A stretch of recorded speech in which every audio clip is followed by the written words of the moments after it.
And it hurts feelings, and it damage lots of you have the right to damage it. People suffer the loss. 1 million people lost the work. Having lost individuals for this, but you cannot really charge or arrested. No longer we have deep criminal assets, criminal law, criminal slavery, criminal law. And during this social demand program, nobody insulted someone from the president. Nobody.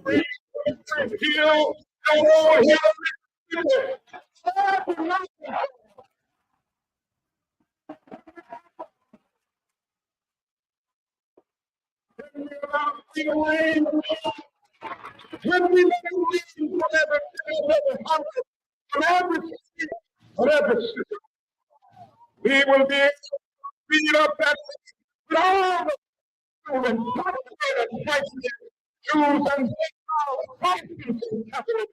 You'll be able to do and sing in the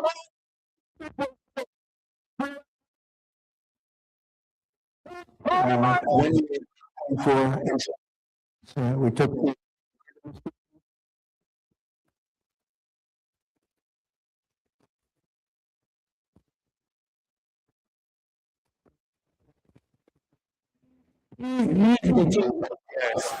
I'm going to do exactly. All I'm saying is so prepared to chase people over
Messiah is like the coming of the Messiah. People are waiting, patiently waiting. And this freedom is supposed to come, is anticipated. And when our people are going to get the freedom of emancipation, the freedom to observe political, social equitability, freedom to transform the country, and make sure that everybody enjoy the basic human resource capacity and it is distributed well among the citizens. The citizenry are thirsty for the freedom of emancipation, freedom of political rights, freedom to freely express your opinion, freedom like the one Sheikh Kuyate wants to have. That's the freedom. With this now, I can now welcome in my colleague Mohamed Vani Khan. Together we are here. Mr. Khan, is a pleasure. It's a sunny day today, my brother. Welcome. Yeah, so Washington, you have to increase my mic a little bit. Your microphone or the earpiece? The headphone right there. Okay, number 3, right? Yeah, so yeah, it's better. It's yeah, better now. yeah, Okay. we're good. So, thank you, Washington. We like to say sorry to Yeah. our listeners. Exactly. Yeah, but man, you know the people been missing us since Friday. Our guys have been reaching out to us, raising a concern. My man, what's the issue? We haven't heard you people on the radio. What is going? Yeah. And we have to tell them that technicians been they've been conducting some work. So we've been having some technical issues. So we couldn't do anything. We have to wait for the technicians to do their work. So to my friend and brother, Mohammed Spencer, and the other folks who the multiplicity of the people. who made that their duty, their responsibility to call us, to know what is going on. So we'd like to say thanks to every one of you. So it's good. We are back on. Excellently Yeah. back. And Yeah, talk about the real issues. you know. Sure. You know, one thing I think the people admire is the ability to communicate the real issues, Mhm. the facts, with all fairness. It's our ability to talk about the issues that concern the Liberian people. And I think the Liberian people are getting much more interested in how we communicate the issues, the real issues to the people. But there are too many things more. You listen to the lineup. And to our Facebook viewers, check out the sounds and tell us how efficient and effective the sound is. Yes, we're trying to ensure that we conduct all of the different technicalities to ensure that we have, the successful sound output. So tell us how the sound looks like, how it is, how it's moving. But there are preponderance of issues, my brother, Mr. Khan. There are preponderance of issues. The embassy, the Nigerian embassy. There's a communication coming from that embassy. I'm sure you will put that up. Believed to be from the embassy of the Federal Republic of Nigeria, in connection with what is trending on the social media, in line with the statement made, or the prophecy, made by the Nigerian prelate concerning the instability and inconsistency of the president, which he said Liberian president, or Liberia's president, is confused and he's sick, old, and why can he resign? And all of these different unpalatable statements being made by the prelate. I'm sure you put that statement up. The Liberian government felt disappointed by the comment made by the prelate. That is the reason why the Ministry of Foreign Affairs respectfully engaged their Nigerian counterpart, and they communicated officially. So when the communication was made, we saw another round of information believed to be coming from the Nigerian embassy, right? Mm. Yeah, believed to be coming from the Nigerian embassy, and I'm sure you put that up. Are you there? Yeah, so you You're, can you're trying to get proceed there. Yeah, to Mo will get put it. Mo is a very good reader. I'm not as good as Mo when it comes to reading. I like the exuberance and the tenacity, the alacrity, and the dexterity he employs when it comes to reading. I may be a good reader, but Mo is a very good reader. I like his tonation in reading. So the government of the People's Republic, the Federal Republic of Nigeria, has issued, right? And this is official on the page of the Nigerian Foreign Affairs. Yes, the Nigerian Foreign Affairs, and they are putting up a disclaimer. More, I have it here. Okay. Yeah, I have it here. You can read it from here. They are putting out a disclaimer, and we thought to inform our audience why we disagree with some of the things in the public. It is also imperative. It is our responsibility to inform the people about some of these things that are happening. Some of these bilateral conversations that are happening with these different institutions. So this information coming from the Nigerian embassy, and Mo will read it. Mo is going to read this. Yes, Mo will read it.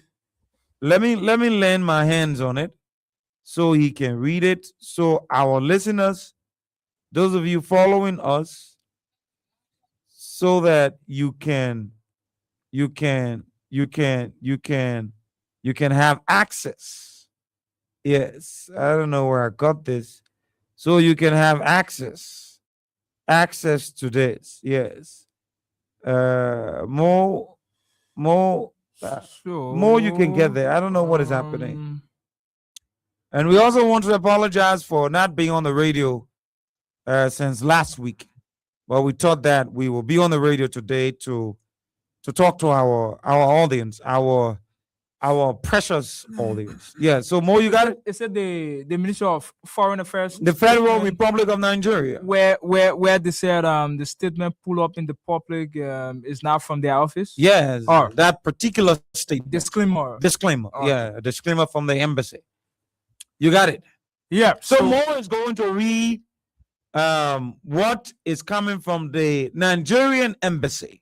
That is the Ministry of Foreign Affairs. Oh yeah, Nigeria Ministry of Foreign yeah, Affairs. the Ministry of Foreign Affairs. Yeah, it's also like It's like because the foreign, the foreign stuff. Sure. Yeah. So more read what we have there. So we have Ministry of Foreign Affairs disclaim fake letter purportedly issued to the Minister of Foreign Affairs of the Republic of Liberia. Yeah. The Ministry of Foreign Affairs of the Federal Republic of Liberia wishes to draw the attention of the public, the diplomatic community, and the government of the Republic of Liberia to a fake letter currently circulating on social media and other online platforms, allegedly signed by the Honorable Minister of Foreign Affairs, Ambassador Bianga Odumengu Ochuku, concerning statement attributed to a Nigerian religious leader and addressed to the Ministry of Foreign Affairs of the Republic of Liberia. The ministry wishes to categorically state that the said letter is fake, unauthorized, and did not emanate from the Ministry of Foreign Affairs or any official channel of the federal government of Nigeria. Consistently, the document should be regarded as a fabrication intended to mislead the public and create unnecessary diplomatic discord between two friendly nations. A preliminary review of the document reveals several inconsistencies with established diplomatic communication procedures and official correspondence protocols of the Ministry of Foreign Affairs. The ministry therefore urges members of the public, media organizations, stakeholders to disregard the purported letter in its entirety and refrain from circulating unverified documents that are intended to mislead the public. The relevant authorities have been notified, and security agencies are taking appropriate measures to ascertain the source of the fraudulent document and bring the perpetrators to book. The Ministry of Foreign Affairs reiterates its commitment to transparency, professionalism, and responsible diplomatic engagement, and assures the government and people of the Republic of Liberia continuous friendship, goodwill, and highest consideration. San Kemebi Imbiemfa, spokesperson, Ministry of Foreign Affairs, Abuja, Tuesday, 9 June 2026. So that was the communication from the federal and we are confident of the statement made by the Nigerian prelate concerning the Liberian president, His Excellency President Joseph Yemen Boakai. And you know, we live in a toxic political environment where there are certain people in the country, when it is negative against your government, they are happy, very, very happy. When it is negative against the country, they are happy. When it is positive, they are annoyed, they are disturbed. But that is not our concern. Our primary concern is to articulate and to inform the people, our audience, about the basic information that they need to process and to obtain.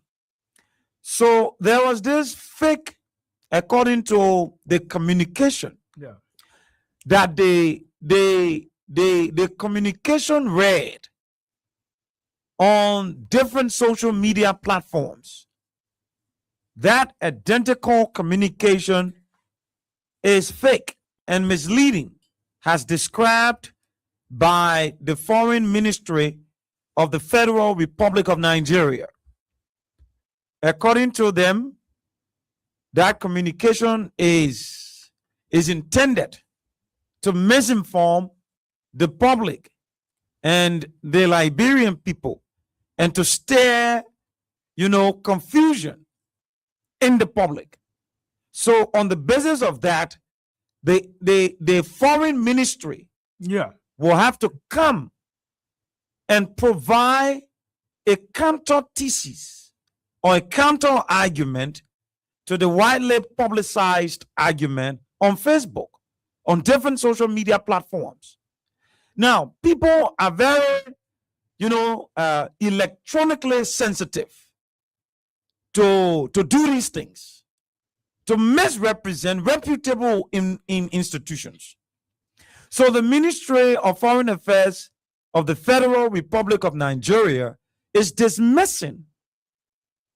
categorically dismissing the widely publicized information about the Liberian government, interest to inquire and investigate the statements coming from the bishop that the president is incapacitated and he's old, and why can he resign?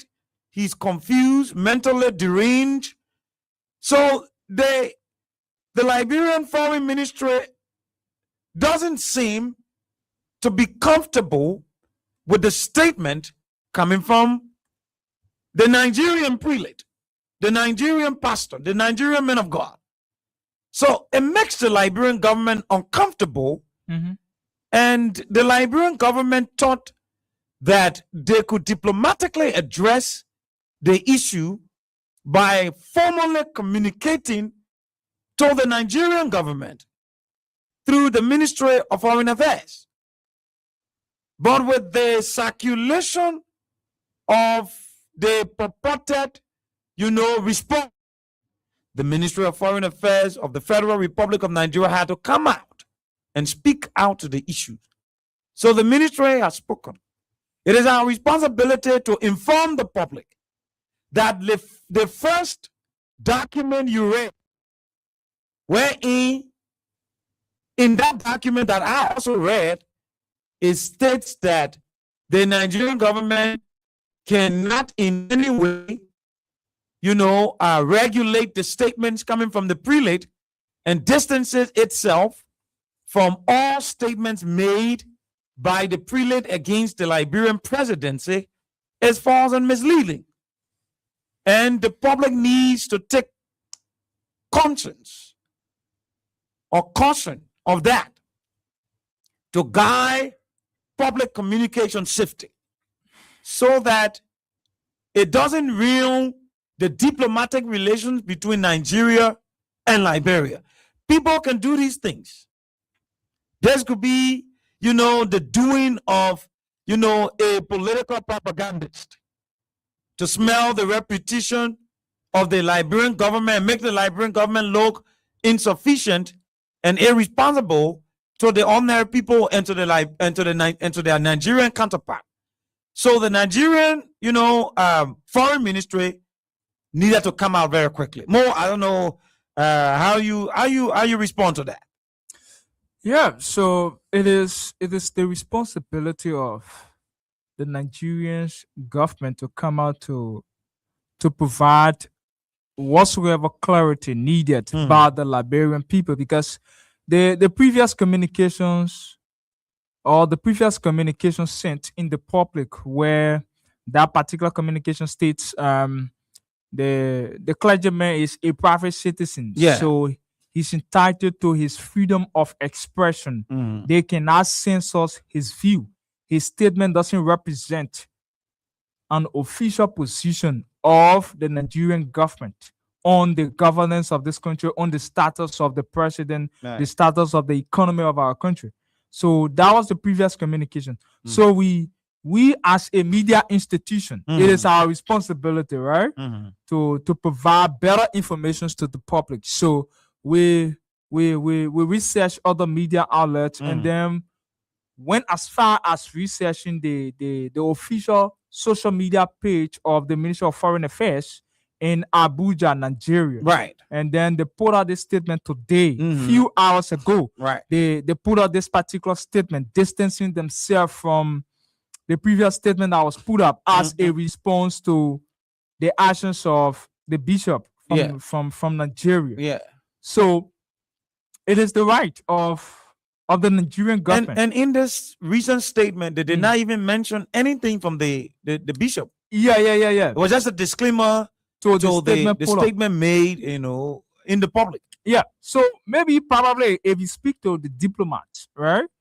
I want to believe in a diplomatic setting or the diplomatic circles, there are a lot of means they use whenever communications are put out there, and then they don't want their partners or their counterparts to feel somehow different.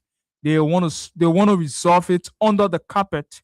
That could be based on a conversation you might have with a diplomat. That could be a defense that the statement put up was absolutely wrong. It was not the right thing that should have been put out there to the public. So the only way we can come back to defend the previous statement is let's rubbish the previous statement that was put out. Let's trash that particular statement out, and then we can come out with a statement where we shouldn't give credence to the previous statement put out there by the poster where they have regard that person as a fake person. And malicious propaganda. Yeah, it is a propaganda That should not be taken that seriously. should not be taken serious. In fact, it is something that want to spill the cordial relationship between the diplomatic Liberia, relationship. exactly, Yes. between Liberia and that of Nigeria. So people should not take that particular statement seriously. Exactly. So that could be a diplomatic engagement. That could be the way in which they choose to respond. The way in which they choose to do it diplomatically. Yeah, diplomatic So mediums. that could be. Yeah, and more. Mm. What is concerning Yeah. is that I don't understand this bishop. Mm. I don't know whether he has a personal issue with Liberia. He has just responded again. Really? We just play a response When? that just few minutes ago. Few minutes ago? Few minutes ago. Uh. That if the Liberian government is actually serious, Really? they should write it down instead.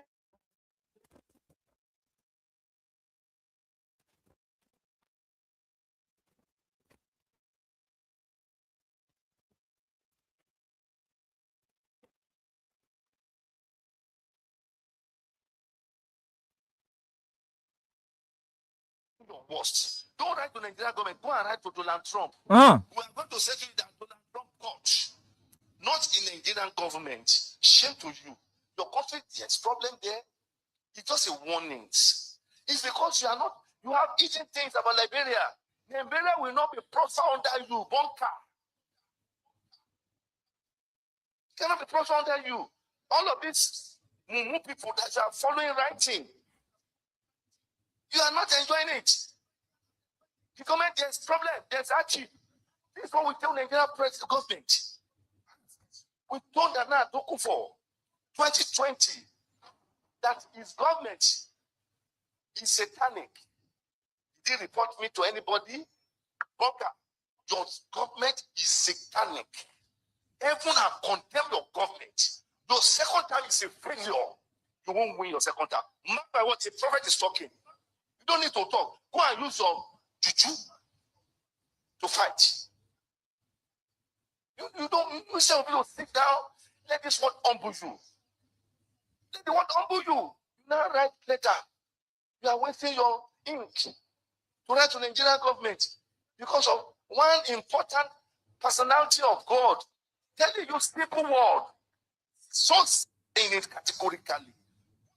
So that's the bishop, Mo. Now the bishop is saying that the Liberian government is wasting its time to write the Nigerian government. If the Liberian government is actually serious, they should go to Donald Trump and they will solve it at the Donald Trump's court. Now, but my concern is, I don't know why, this issue is escalating.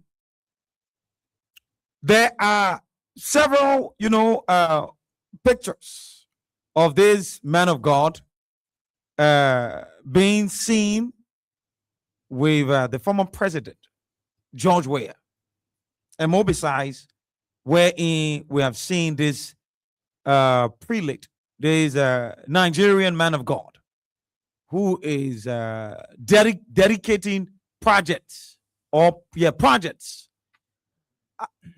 whole estate in the name of George Weah.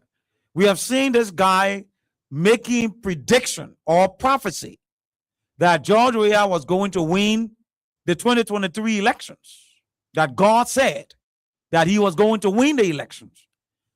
We have seen this guy made prophecies that a lady would have defeated George Weah in the 2023 elections if George Weah didn't double up. But all of these prophecies did not materialize. This is the bishop talking. All of these prophecies did not materialize. At the end of the day, these prophecies were vague and they did not materialize. To go to the extent on where you listen to him more, to say God has condemned the government. I don't know how. I don't know when. But as a Liberian, I am concerned about the prophecy of the country. why? No, we've now opened the line here. Why this prelate, this man of God, is so hell bent on making these prophecies on Liberia? Why is this man of God is so being a very, very much more aggressive in the prophecy and on Liberia? This man of God has been a bishop for many years, and to be a friend of the former president George Weah for 6 years. This man of God did not say anything negative against the Liberian government under George Weah,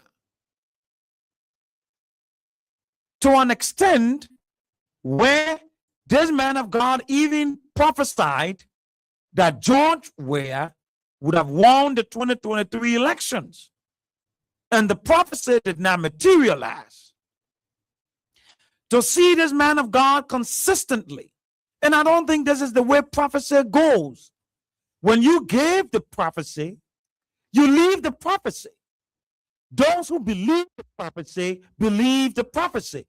Those who disbelieve the prophecy disbelieve the prophecy, and let the manifestation of God work. But to see the man of God, after giving the prophecy on Liberia, to go again and start to attack, those who disagree with the prophecy, I find this to be very, unbecoming and despicable, unbelieving. I don't know if this man has a personal issue with the government. I don't know. I don't know if these prophecies that he's prophesizing, I don't know if they are actually coming from God. I don't know if he's intentionally doing these things to attack the Liberian government. I do not know. But what I do know, and what is evident, is that this man of God is a very good friend to the former president.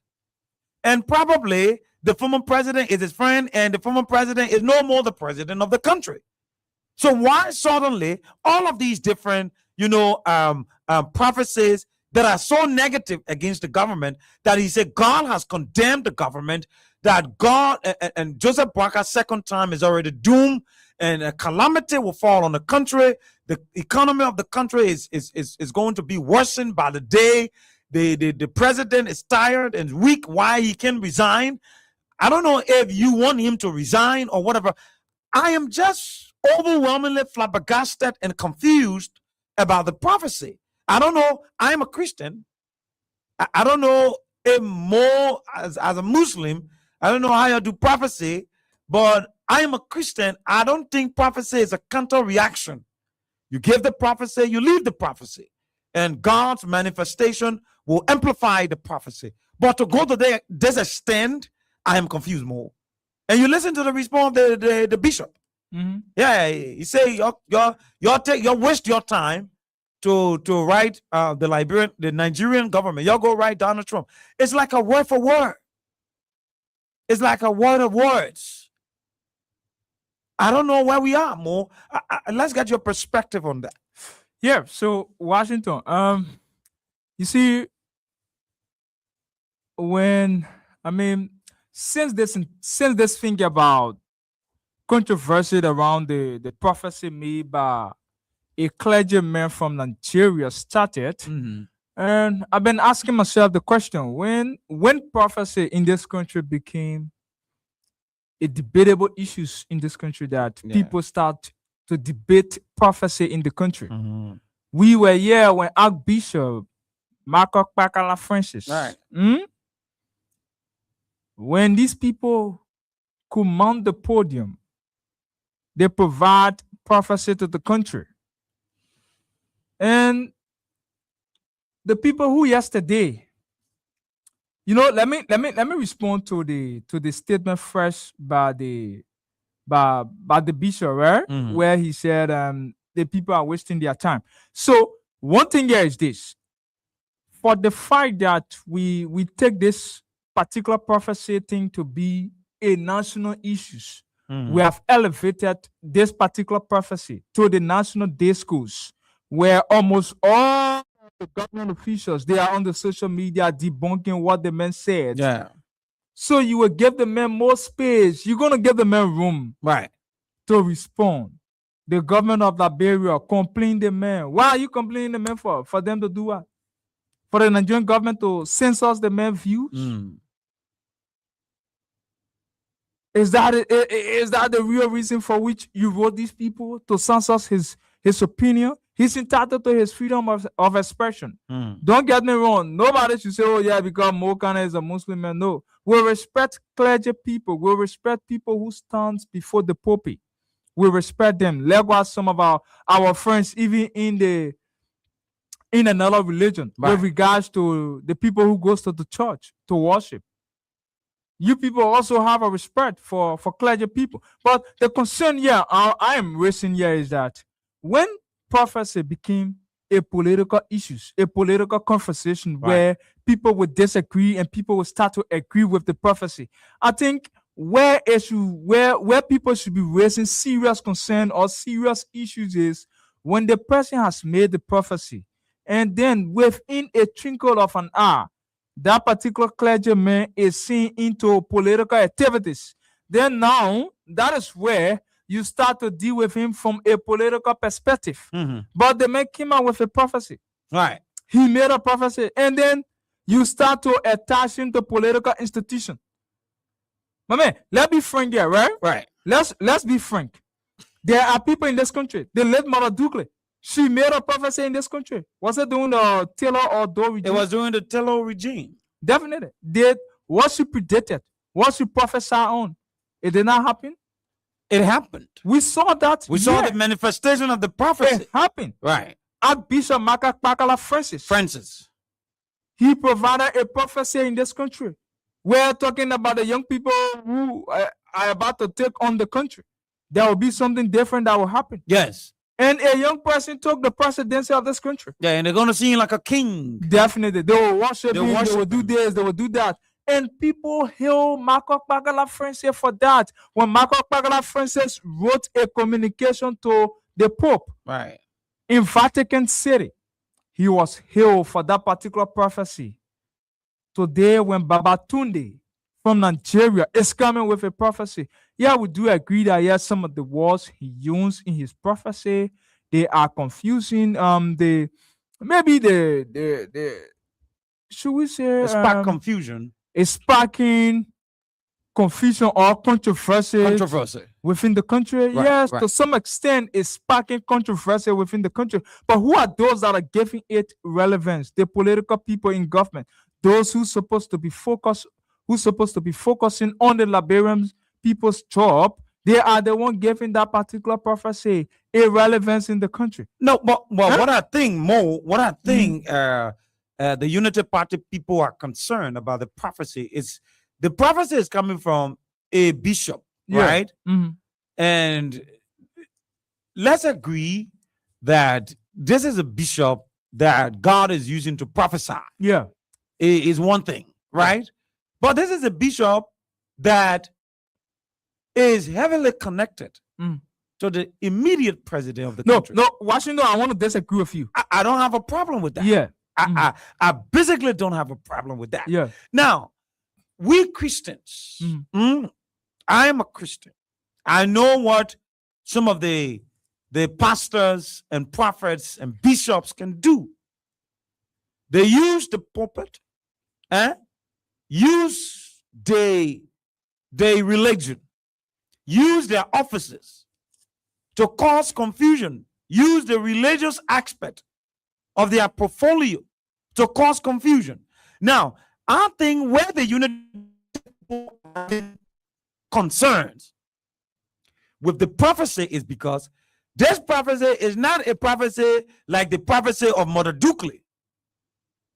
The prophecy of Mother Dukley, when Mother Dukley prophesied, Mother Dukley was not a prophet that was associated and genuinely affiliated with a politician. I lately witnessed the lifestyle of Mother Dukley.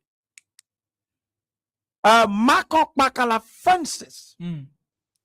Marco Bakala Francis was not a friend to the political class.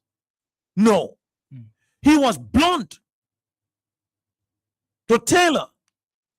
He was blunt to the presidents that he saw. Though Marco Bakala Francis was the kind of God who did not care about political alignment. He was not the guy who wants to be friendly with the senator. He was not the kind of guy who wants to be friendly with the representative. He was not the kind of guy who wants to be friendly with the former president. He was the guy who was speaking directly in our words, directly what God has messaged him. If you look at Babatunde from Nigeria, it's different. This is a man who most of the occasions you see him with the former immediate president George Weah. So when you say, I'm coming, and he even dedicated an estate in honor of George Weah. And this man, and it's a prophecy comparison.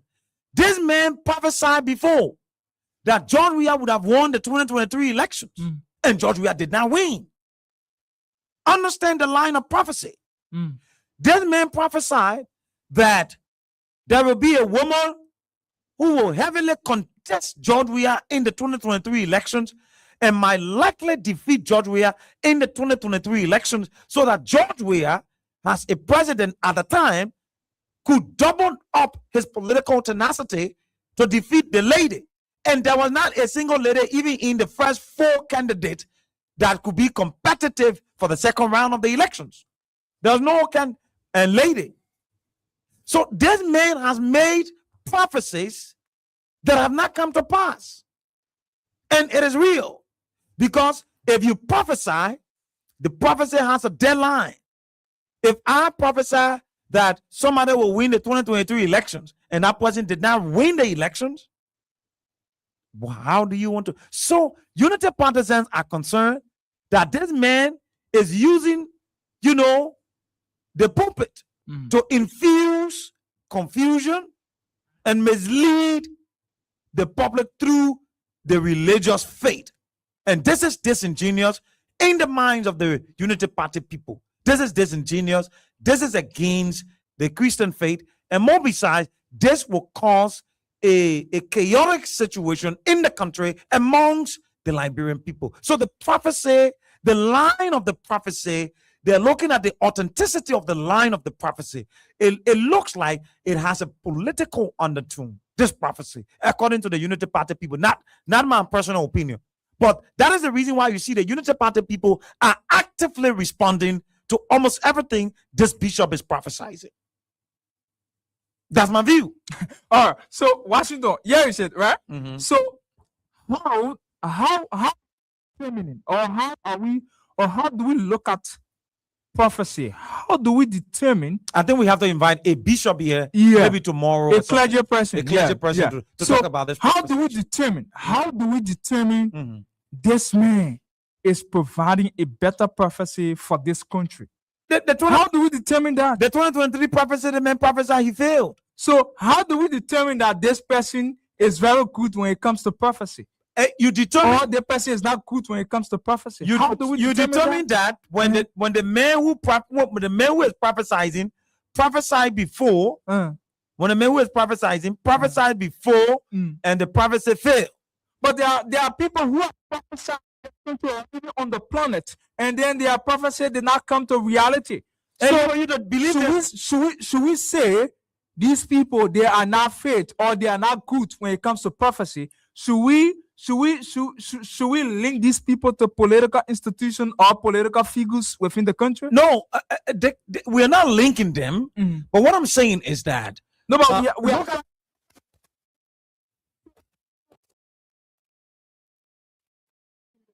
and visited President Joseph Boyka. That is recent. Yeah, that is a normal tradition. Good. Yeah, even good. There were I think during the previous administration, there were men of God who came to this country. Yeah. And you must visit the head of state. Would you agree? Granted. Go ahead. Granted. Go ahead. Granted. So if we make an attempt to allow Babatunde to former President George Manuel Weah that yes, of course, seen during a dedication ceremony where he dedicated an estate in honor of George Manuel Weah. Yes, granted, maybe probably that could be based on the fact that years ago he was the president of the Republic of Nigeria. Maybe that could be a reason. But this is the same man who has provided who have provided a lot of prophecies in in Africa, where he provided a prophecy on Yoweri Museveni of Uganda, where he warned the men of health concerns, political tension, and challenges facing the government. Samia Suluhu, the current president of Tanzania, who succeeded John Pombe Magufuli, he also provided a prophecy. On what? So, on saying what? Economic difficulties and political pressures arising from government policies In an African government? Yes, and then there are issues in Tanzania. In an African government, you Yes. don't fight economic issues? We don't have the African. Look, let me be honest with you, Mo.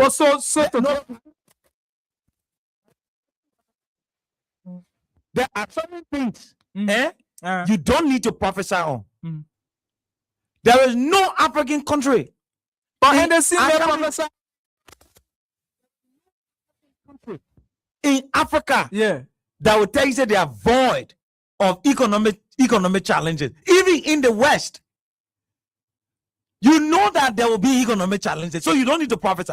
There are certain things. Look, prophecies, prophecies are strange things, things that are not normal, things that are anticipated. These are the things that will happen. You come in Liberia and you stand on SKD and you say there are economic hardship. Even before Ellen, there were economic hardship. And we are still experiencing economic. Some people can use the wisdom of the mind. You understand? but Washington, Yes. economic hardship, economic It's not a strange hardship, thing. we do agree to that yes, it is not something strange, but you have a scale of it. When people are challenged or when there are challenges within the country, you will have a scale at a range where a particular group of people cannot afford a certain amount of money for ends meal.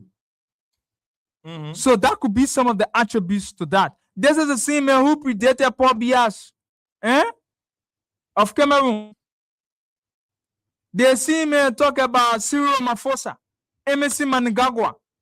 It is the same prophet who went on prophesying on other people from different countries, even in Nigeria. He also provided a prophecy on the current president Bola Ahmed Tinubu. So my concern here is my issue here about this whole thing about this particular prophecy is that we shouldn't politicize this particular thing. If we are having issues with the way in which the man came out with his prophecy, let us not politicize this particular thing. These people are clergy people. These are people who mount the podium. They talk to us. They preach the words of God to us. So imagine if they think this particular prophecy was going to be the other way around, that Mr. Weah will not return to the presidency. Our friends in government, they were going to be running all around with it. They were going to be praising the man, singing the beautiful songs. Singing the beautiful song. So my only issue here now is how do you determine a better clergyman providing a good prophecy from a clergyman who is not providing a good prophecy? The thing about it, I am not a clergyman. I am a Christian, a believer of the Bible. The Bible talks about that, right? I'm a believer of the Bible. That's right? what I'm asking you. I'm a believer of the Bible. When mhm. you believe the Bible, the Holy Spirit guides you. And the Bible says, by their fruits we shall know them. And the Bible also says, in the last days, there'll be false prophets. You understand? That's the Bible that I believe. I am not categorizing Babatunde as a false prophet. What I'm saying is simple. Babatunde is making these prophecies. If you listen to the line of Babatundi's prophecy, then you tend to question the authenticity of his prophecy. That's what I'm saying. Now, this is the same man, according to all of the analysis you made. But this is the same Babatundi who said that we was going to win the 2023 elections. This is the same man. But people provide prophecy in the country, it doesn't come to pass. The prophecy, when prophecy comes, when a prophecy comes from God, Yeah. that prophecy can never fail. So You understand me? Uh-huh. So if Babatundi,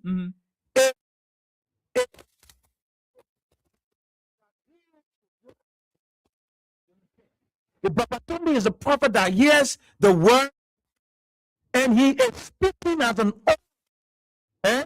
as an occupant of God's authority on earth, he is speaking directly what God has said. God is the controller of the universe.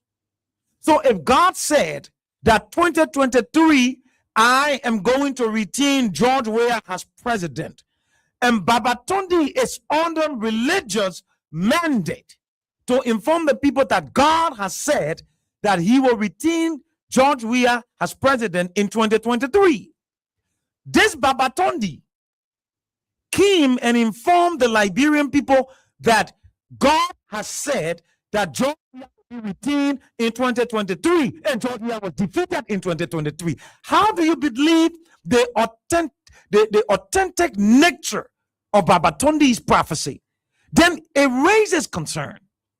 This is the same Babatundi that said in 2023 that if Joseph Boakai wins the elections, calamity will befall Liberia. Do you know the extent when we are describing calamity? Do you know what calamity means? According to Babatundi, that when Joseph Boakai wins the elections, calamity will befall Liberia. I don't know the kind of calamity he's talking about, but I am telling you, my dear friend, my good friend, that prophecies, when people prophesy, they are not speaking for themselves.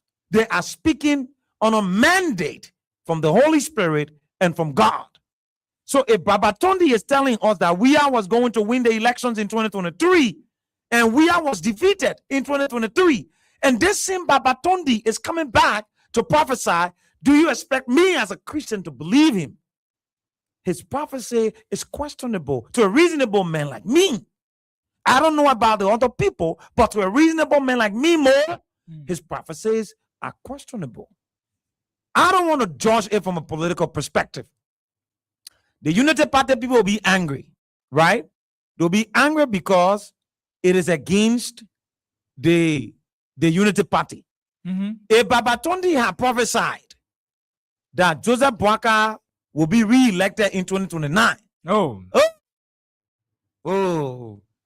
we were never going to hear in this country. Babatundi would have been the Messiah. He would have been the Messiah of the day. And he would be the Messiah from Jesus Christ. But because Babatundi is prophesizing the negativity that the Unity Party feels uncomfortable with, so he's the worst guy.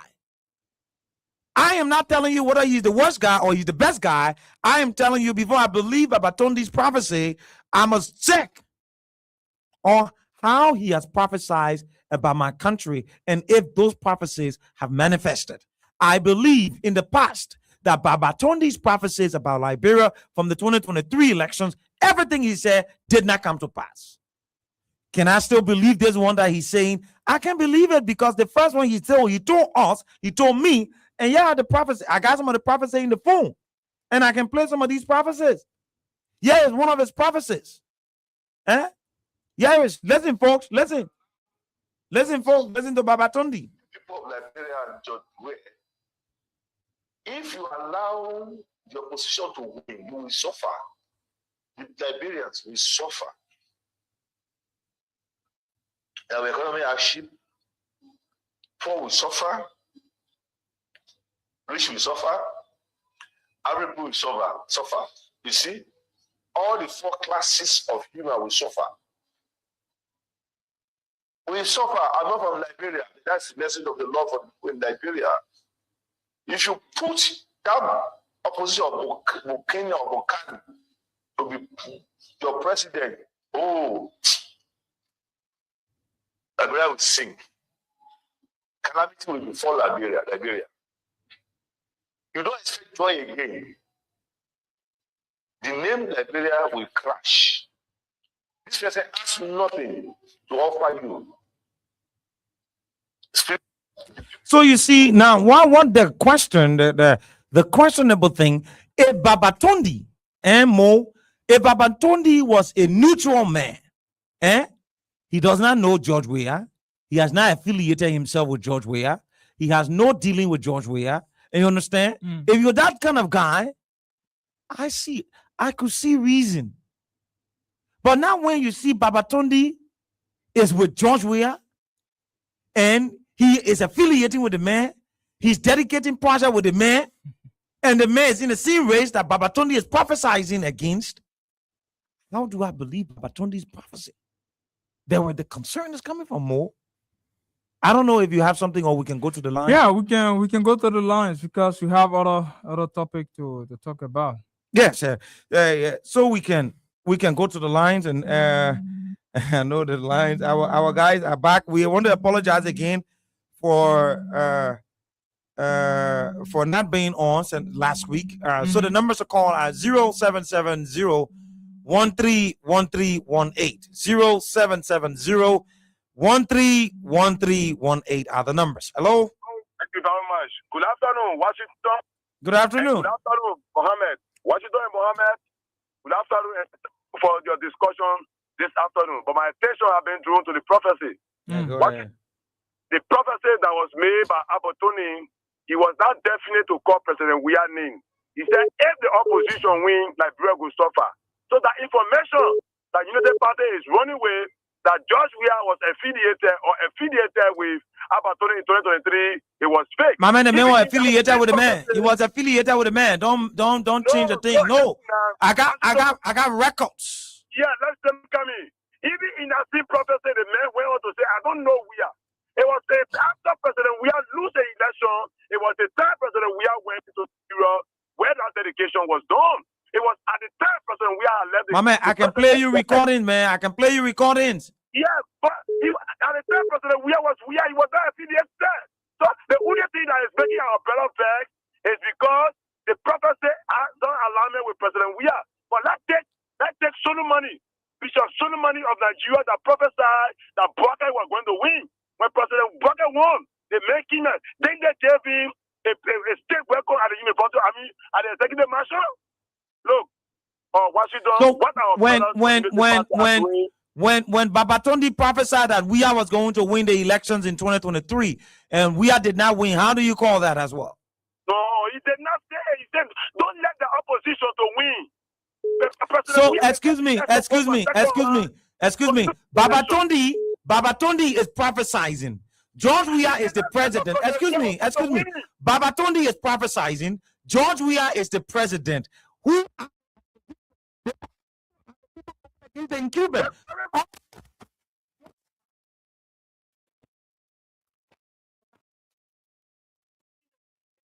In the prophecy that if the election goes for a run, there's a possibility of the opposition winning. All right, thank you. Thank you, my brother. Thank you.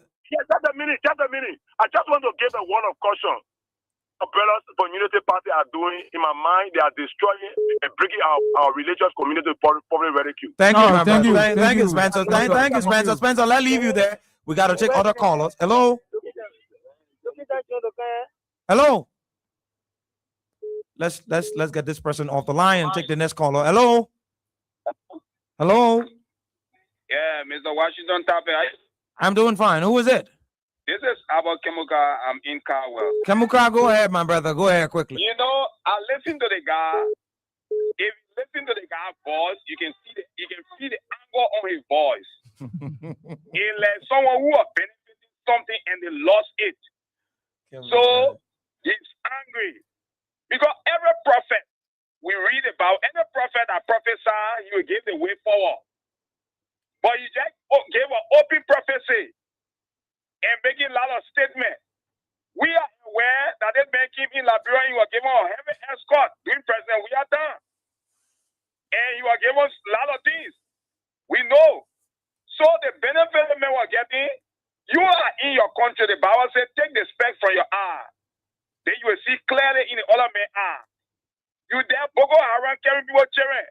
If you prophesy, why you can tell the people parents, say, hey, I'm not saying your children that tomorrow Boko Haram coming. But you sat there, Boko Haram carrying children. Then you're talking about coup d'etat. And yes, and where coup d'etat brought war in our country, you want to bring war, you want for war to come, so you get John Ecomo and come in Liberia and loot our property and carry in Nigeria. No. Abochemical, I will cut you off the line. Let's take next caller. Hello, sir. What's your name and where you call from? Hello? Go ahead. You're live. Yeah. I got a huge contribution. Some people I left my radio. Prophecy is something that are given by the inspiration and intuition of God. It is not anything that man can speak it, but sometimes because you want to eat or get something or somebody. Read the book of Deuteronomy 18, 19 to 20. If you got a Bible now, read. Deuteronomy 18. Go ahead with your point, sir. Yeah. It will tell you about what God told Moses about prophecies. What Moses said. You know, people come. Oh, okay. You say you got a huge contribution. Hello? I think it's slippery. Yeah. Hello? I think he's still on the line. Hello, sir. Okay, we'll take you off the line and take the next caller. Hello? Hello? Yes, sir. What's your name and where you call from? How you doing? This is Lasana Sion calling from this 17. Hey, my pop. I said we'll pay you an official visit very soon, maybe in this month or next month. Okay, no problem. Go ahead. Welcome. I will appreciate it. Go ahead, let me tell you something. This guy here, I've never been following him before. But you know, I get to know about him on a radio station here called 88.5 in Kiss FM. They always playing his voice every time he says Liberian people will drink dirty water. So I can always answer him by saying, no, Liberian people will not drink dirty water, but Boko Haram will get dirty water. Let me tell you something. You keep calling them men of God. The man is not men of God. Let me tell you the truth. That interest. They got people that Washington. Let me tell you something. If you come to me to make medicine for you, I tell you, say they witchcraft here into your heart, that your mom, that your auntie, she looking bright. Then you accept me, I will keep adding it up. They may keep it to George Weah, Ambassador George Weah, former president. They stay accepting him because all of them, everybody from that angle, they stay supporting what the man saying. If this country will come and receive a coup d'etat, it's against the country. It is not against Joseph Boakai alone. But tell me something.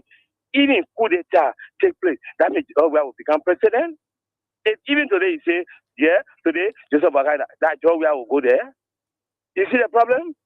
Putting him to misbehave on us. But if I were in the government, let them just play low to this man here. They just living like that.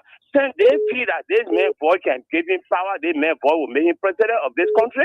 If they may talking against the country. If you say that brother will burn, the radio station will burn. You myself there, Washington. Can you myself be safe?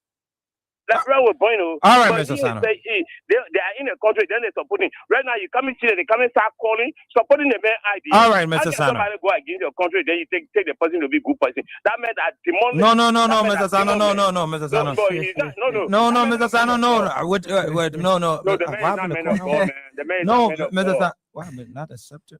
Yeah, okay, thank you, sir. Thank you. Hello, Washington. I'm fine. Who is it? It is your voice of Blama Town. Hey, Mr. Don, what's up? You in your keke? Yeah, my man, I say now there. Yeah, go ahead, Mr. Don. You listen to the conversation.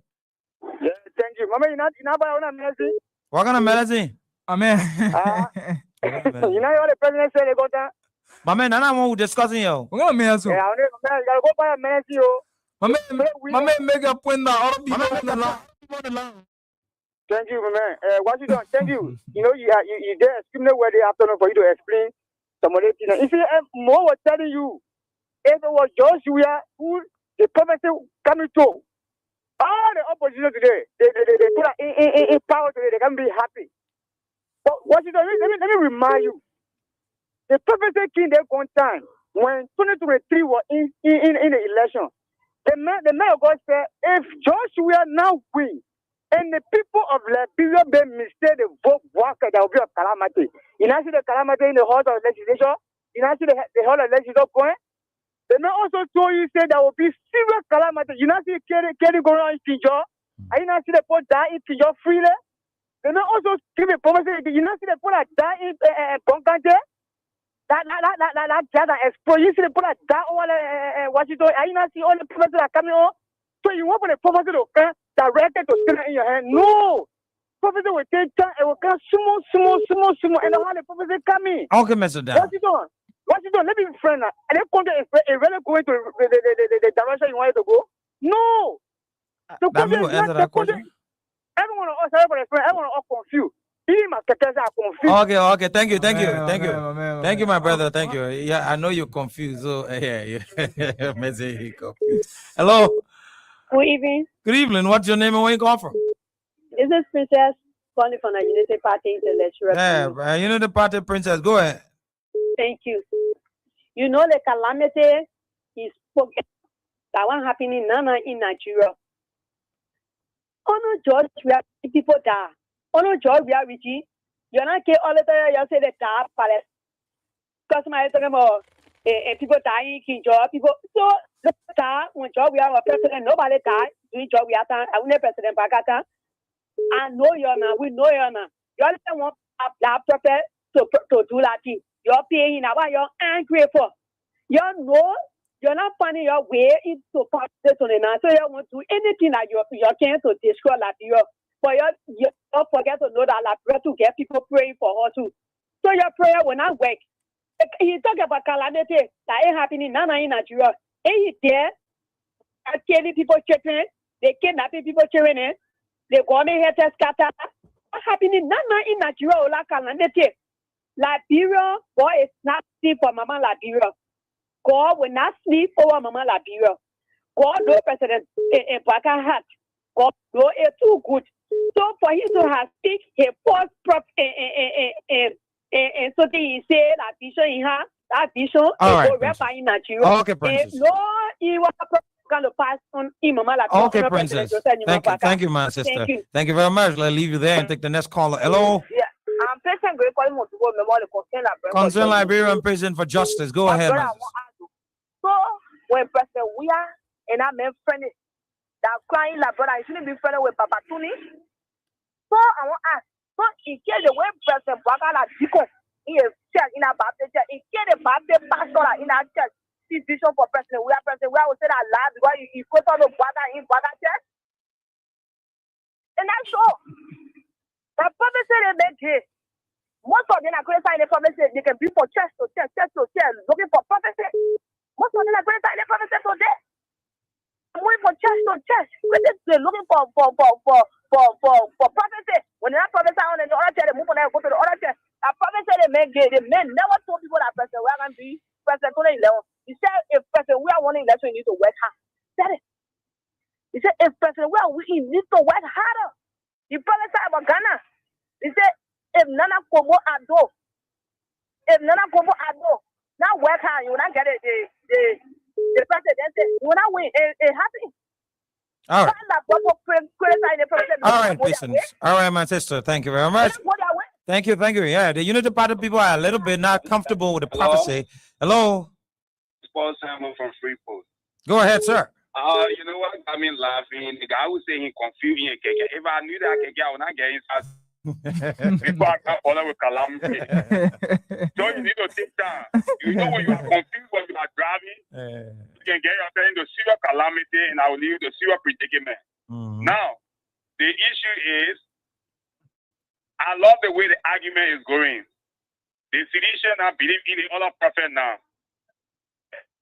That they in Nigeria, what happening? Only in Liberia, in other country. But the South African people were chasing behind people in other people coming from you can't wait. But in that they deal with the people before they start repatriating people to Nigeria. Now, let's deal with the issues. You know how many people die every day in Nigeria? Parties on motorbike killing people. Where is that guy? He allowed the people to die. in that way. So because he said the whole thing will start, it will end 20, because he believes that former president we have a win election. Okay, let physician go sleep and depend on Nigeria. When no answer before you have answer. Thank you. Thank you, my brother. Let's take the next caller, and then we'll take maybe 2 more calls, and then we'll have to move to the next issue. Yeah. We'll take the next caller. Hello. Yeah, Patikoma. Go ahead very quickly, my brother. Thank you very much. I call on the umbrella. Go ahead. You're the Unity Party people. You're not happy with the prophecy. My members for me, I believe in prophecy because from my own background, I come from a Muslim background. So someone will not believe in prophecy. I think people are believing in prophecy. They better respond to the pastor or the everything. But to be honest, the only problem I have with the issue, Washington, I'm a supporter of the government and I support the government in every aspect. But I'm not expecting the government to even pay attention to what coming from that pastor. To be honest with you, we have a whole lot of burning issues in this country that I think my government can focus on. It will be taking time to real one a pastor for making comment. Even in your own country, some of the things talking on it happening in your own country. They make them pray for country, then they make them pray for Boko Haram being a job over 3 decades up to now. Boko Haram every day they enter in jail, they enter in mosque, they kill people there. You can pray for the people of Nigeria, and line the people dying. Somebody talk about the former president of Ghana, Nana Akufo. What's Nana Akufo? Those serve 2 days before leaving office. In the one thing he served 2 days. So like pastor, whatsoever you're talking about, the prophecy can carry the country anywhere. Every prophecy can carry the country anywhere. I think by now, president, we are being the presidency, but because the prophecy can carry the country anywhere. I mean, today, president, we are no more the president. All right, my brother. All right, my brother. So all shopping for 2029, to be honest. All right. All right, my brother. Thank you very much. Let's take the next caller. Hello.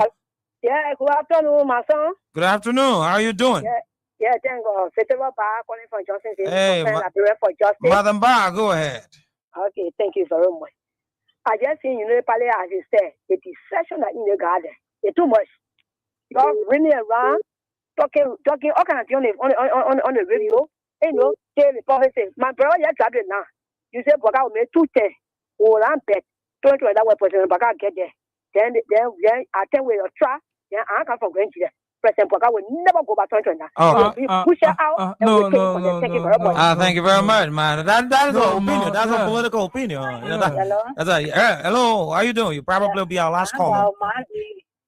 Manji. Yeah, Manji. 2 million physicians a concern Liberian for justice. Yeah, go ahead. My people. Interesting. No, they have to blame the prophet. The prophet only saw vision. Those that can go to medicine men, the medicine men. You get here, people all talk to look at the type of plane can be. But you can go to him, share your problem, and their problem can be solved. So what about men or God?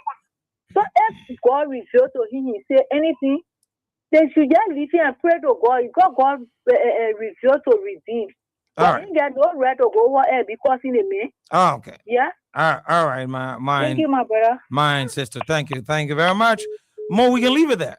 Yeah, we have to. We have to leave it there, and we have to talk other issues. The calls, the calls are very, very, very, very, very good. We'll leave it there. We can take calls now. Yeah, let's leave it there. We have a very good listening audience, so we'll leave it there, and then we can move to the next issue. Mo, the Senate today confirmed the confirmation of genital weave.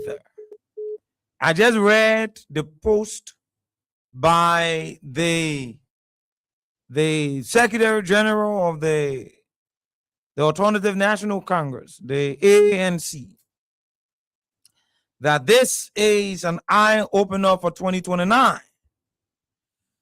Desmond UJ, the Secretary General for the ANC, he said the danger that lies ahead of 2029 elections. The Unity Party-led government's reported complaint. Okay, so that he was trying to catalog all the the different things, today, blah, blah, blah, and all of that. You're talking about the pastor, talking about the this and that and this and all of that also a few minutes ago.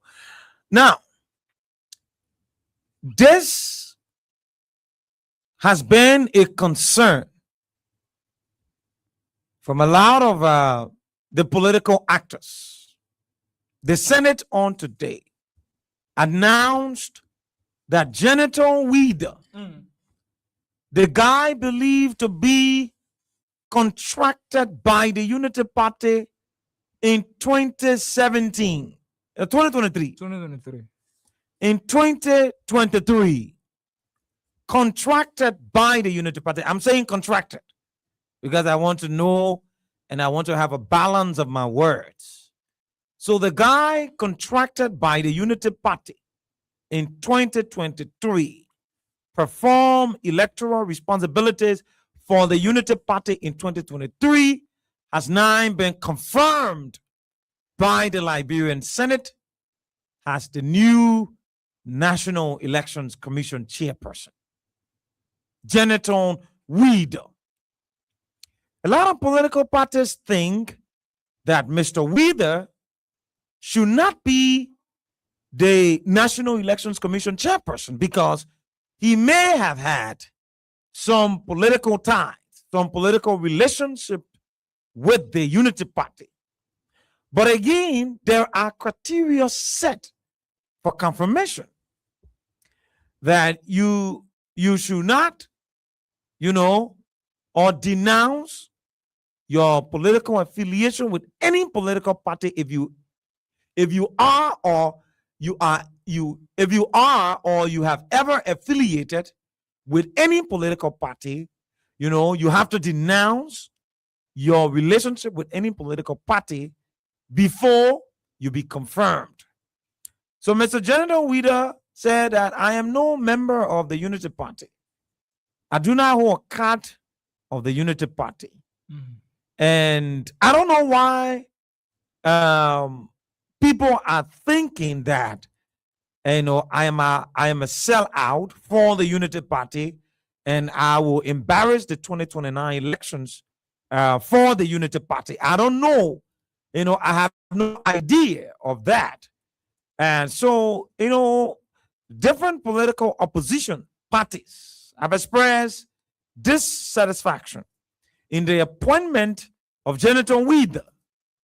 Why other opposition, a few opposition parties, and the ruling Unity Party, of course, nominated Genital Weeder for the office of the commission of the National Elections Commission, the commissioner, says that there's no problem. We don't see anything wrong with Weeder. But like the CDC, the ANC, these proactive government rivals, opposition parties, they don't think that Mr. Weeder, Mr. Genital Weeder, is going to serve with equitability and transparency at the level of the National Elections Commission. They don't believe so. They don't think so. They believe that Mr. Weeder will be compromised because he has had a working relationship with the Unity Party, and the Unity Party will inconvenience Mr. Weeder.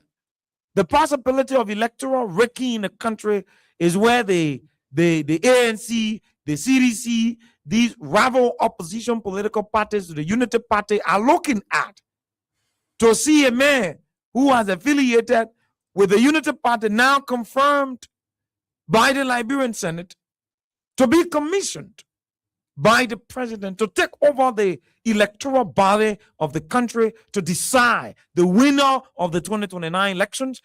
The CDC, the ANC, those political institutions that think that 2029 is a better option to grab, these political institutions have expressed their opposite opinion to the selection of Mr. Weeder, and they have called for a retraction of the nomination by the president. But today, it is confirmed that Mr. Weeder will now serve as the newly elected, confirmed, how you call it? National Elections Commission boss at the commission. Mr. Weeder, like I may say, Mr. Weeder does not control the different polling, stations around the country. When people vote their tally results, does he have the ability to twat the results? I don't think so. The commission is not only Mr. Weeder's opinion, it is the opinion, even someone who contested on the CDC ticket is vice commissioner or deputy commissioner. And commissioner, I'm sorry. And what her name? Tipla? Tipla. Is it Tipla? Is it a male or female? A female, Tipla. Okay. Tipla Reeves. Tipla contested on the CDC ticket, but she's the deputy commissioner at the National Elections Commission. And it was believed that even one of the guys working there, who is the data controller, Floor Seon, you understand? Yeah. And also connected to the CDC. So Mr. Weeder had a political friendship with the Unity Party, but is that enough for him to thwart the 2029 elections? He is now confirmed as the newly confirmed National Elections Commission boss of the Republic of Liberia. How is the confirmation of Mr. Weeder? Mo, Mr. Weeder is confirmed. Yeah, so that is part of our constitution, right? That when a person has been given, or when the time elapsed, or when time expires for a particular person sharing the position as chairperson of our elections, and there is a need that the president nominate another person to occupy that particular position. So it is the president's right to appoint. Now, the folks who are coming with accusatory comment, and they are coming with lot of concern that they are not trusting the person that has been appointed as the election commission chairperson. Here is it. We shouldn't forget in this country, right?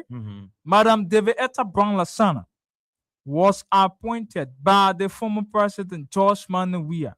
But then we had a lot of oppositions in this country, and they criticized people who supported the government, but then they held that particular appointment on grounds that Devietta Brown-Lassana will turn the results in their interest.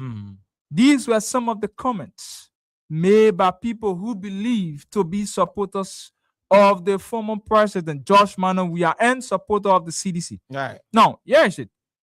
Today, Mr. Boyka appointed Jonathan Weeder to come and serve the NEC as the chairperson. And then the people who are in the CDC, they are raising issues about it. The ANC. Not only the people in the ANC, but even the folks in the CDC, they are also raising issues about it. That they don't believe in the trust and credibility of Jonathan Weeder, he participated into political activities in the 2023 elections, right? Let me say this to people, right? That if any one of us think within ourselves that there will be a time in this country where we will go back to those days, no, you're getting it wrong. Those days will not repeat itself. Repetitions days will not be seen in this country where people will repeat the past history. No, we will not repeat that in this country. You just forget about it. All you have to do now is get outside there, convince the minds of the people. If you really want to unseat Mr. Boyka, get outside there, convince the minds of the people. Make the people to believe in your message or the messages you're going to be preaching, that Mr. Boyka is not doing this, President Boyka is supposed to be doing this, he's not doing it. So based on this reason, we have deemed it very much necessary Right. that you go to the ballot and vote against Mr. Bawker comes 2029. Precisely. Forget about you making all the comments. Forget about all you want to bring to the public that you don't trust the credibility of this man. This is the man who was appointed, went to the Senate for confirmation. You have lawmakers, almost all of the political parties in this country, they have their lawmakers up Capitol Hill representing them. Your lawmakers sat there, they accepted the man appointment. They went as far as confirming this man. So these are the people who elected to represent you. So these are the people who have said, we trust this man.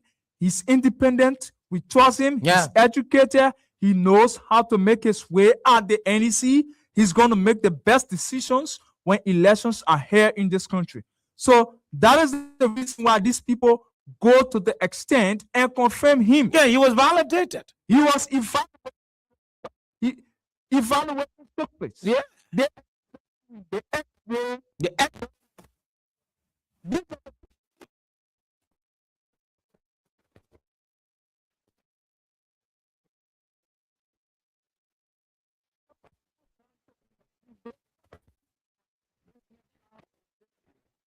but they participating with the Unity Party in elections period.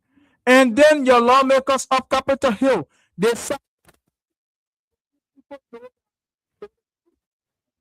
these people knew very well themselves that they participated in the political activities that align with the ruling Unity Party. You think these people are going to sit there and allow this man to be confirmed? Why are you talking? I don't think so. Let's bring you what Samuel Koga I don't had think to so. say. Yeah, go So, ahead. yeah, he said, the man has been confirmed. That is something you cannot take away. He has been confirmed already. He's going to be commissioned. He's going to take office and start to do his work. Oh, yeah? The work he's supposed to do for the Liberian people. So if you are in the opposition community, all you have to do, galvanize the forces. Yeah, you can do anything now. Talk to your people, your partisans, those who want to support you, who are looking around, who are still on the fence. They don't have a definite position or a particular political party to go and support. All you have to do, negotiate with these people, convince them, let them join your party. And the people in the Unity Party, if you think Jonathan Weedor will turn the results around comes 2029, no, you are lying. You are misleading yourself. Those days of turning results around, where history told us in this country that Elections Commission chairperson had gone to their head. Yeah. Eh? Those things are not repetitional. It will repeat itself. It will not repeat itself. Those days will not repeat itself because in fact, the North has made elections very easy in this country.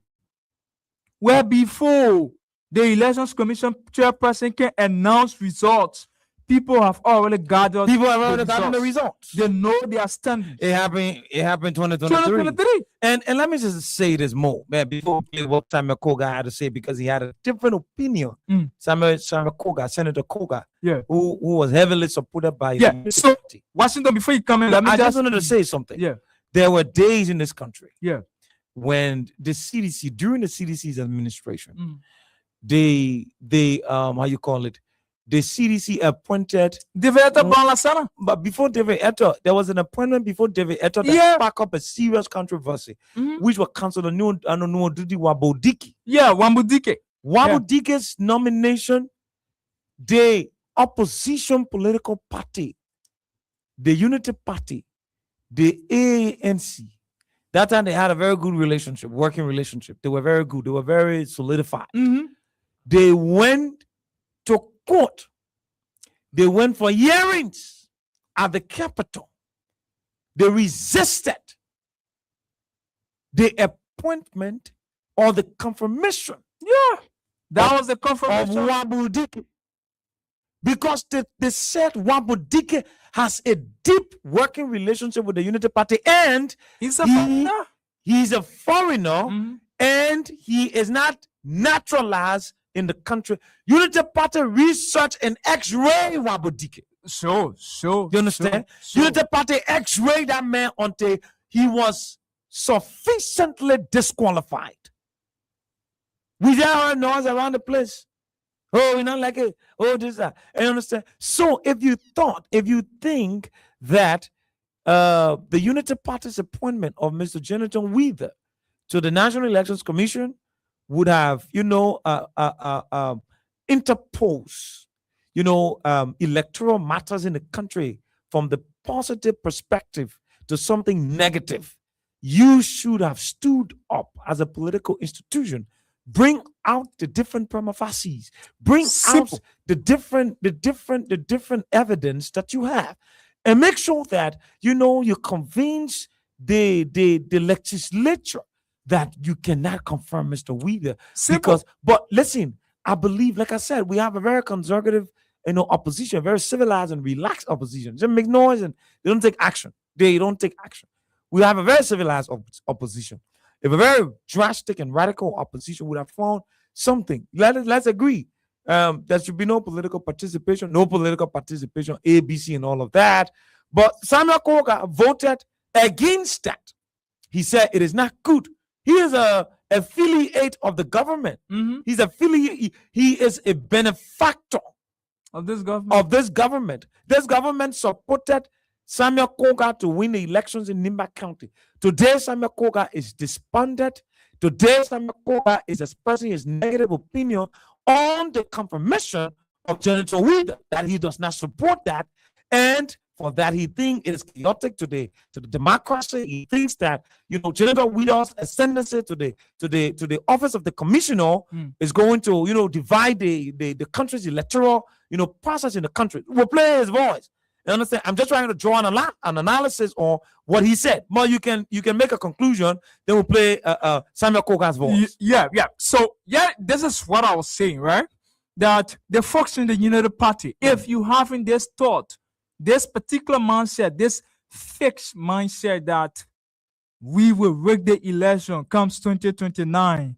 No, that is on planet Pluto, not planet Earth, not in this country. Right. Nobody. Let no one fool you. Provide a misleading information to you that Jonathan Weaver is going there. The Unity Party will rig the election. Even people coming up with accusatory comments that probably the Unity Party have a history of that. No political party in this country exactly have the history of rigging elections in this country. Weaver does not have the and we want to say this to you that if you want to retain the presidency of this country, you must convince the minds of the Liberian people. Oh, yeah. You must do what you're supposed to do. Exactly. You must work overtime. You must deliver the necessary deliverables that will convince the Liberian people that Mr. Boyka should be given a second term. Other than that, the Liberian people will make a decision at the ballot box comes 2029. Exactly. Nobody should think like because Jonathan Weaver has been appointed by Mr. Boyka, confirmed by the Senate, he's going to start work, and then people will be thinking like Unity Party has won the elections in 2029. Unity Party has won the election. This man going to dance to the tunes of the Unity Party. No, it's not going to work. It's not.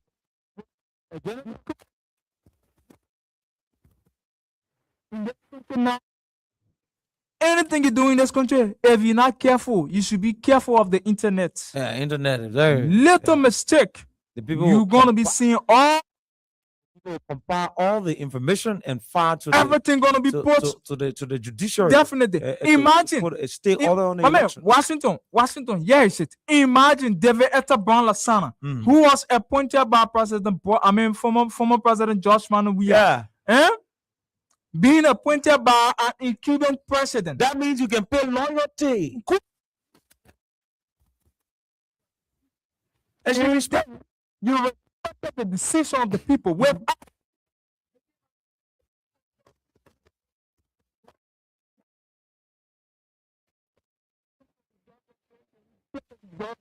Yeah.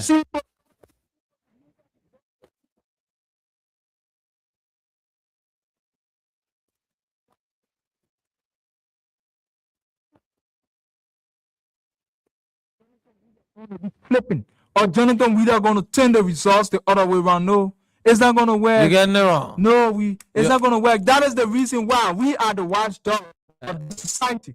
we are reminding him, we are telling him, Mr. Reader, Yeah. your responsibility is to provide the results the Liberian people Exactly. voted for. Exactly. So that is what Jonathan Reader going to do. Reader does not have the proclivity. No.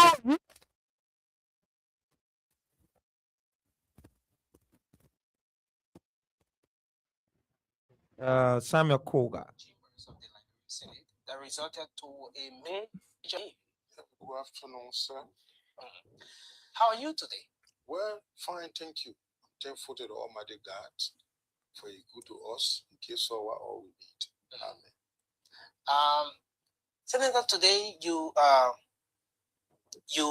put for a very strong position when following the reading of the committee report for the confirmation of the chairperson of the National Elections Commission, Jonathan Reader, which subsequently led to you voting against the confirmation. Your position, you prepare to state that position firstly for the benefit of those just following this for the first time. Well, in the first place, if you read Article 89, first start with Chapter X, Autonomous Public Commissions, Article 89, the establishment of Autonomous Public Commission and power of legislature to enact laws for their governance. In that, there are like 4 or 3 areas. The following autonomous public commissions are hereby established, and this is established by the Constitution. Yeah. A Civil Service Commission. We just enacted that law. Instead of Civil Service, to be Civil Service Commission. And then we have Election Commission. Election Commission. Upon the establishment of the Election Commission, there was specific training given to the Election Commission when appointed. 7 years. All commissioners, chairman and the commissioners.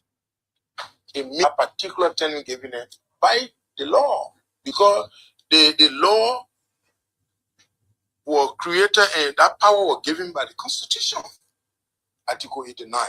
So in that light, where the legislature enacted a law giving a specific timeline to a commissioner, election commission, these areas, GAC, they are critical areas to national concern or growth and development. In order to make them non-laissez-faire institution, you got to carve a law that will govern them from interfering.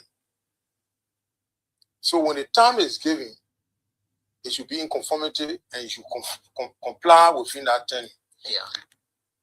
The election commissioner then, Councillor Deviata Brown Asama, she was appointed, nominated, subsequently confirmed, and appointed by the president to serve the period of 7 years.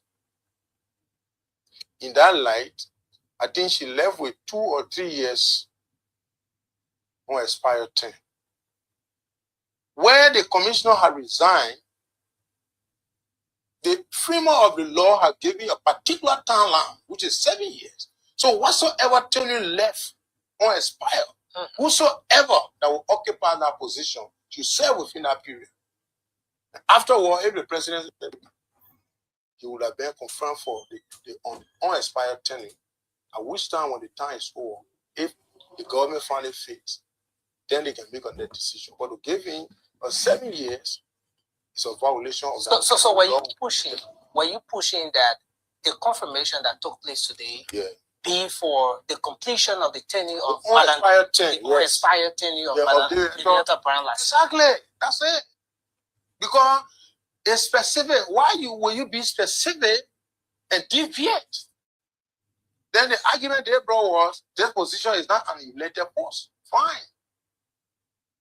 But you, before you become an elected official, the institution that internalized you before emerging as a legislator is the election commission. So putting somebody there, you cannot go contrary to the law to get a person carte blanche.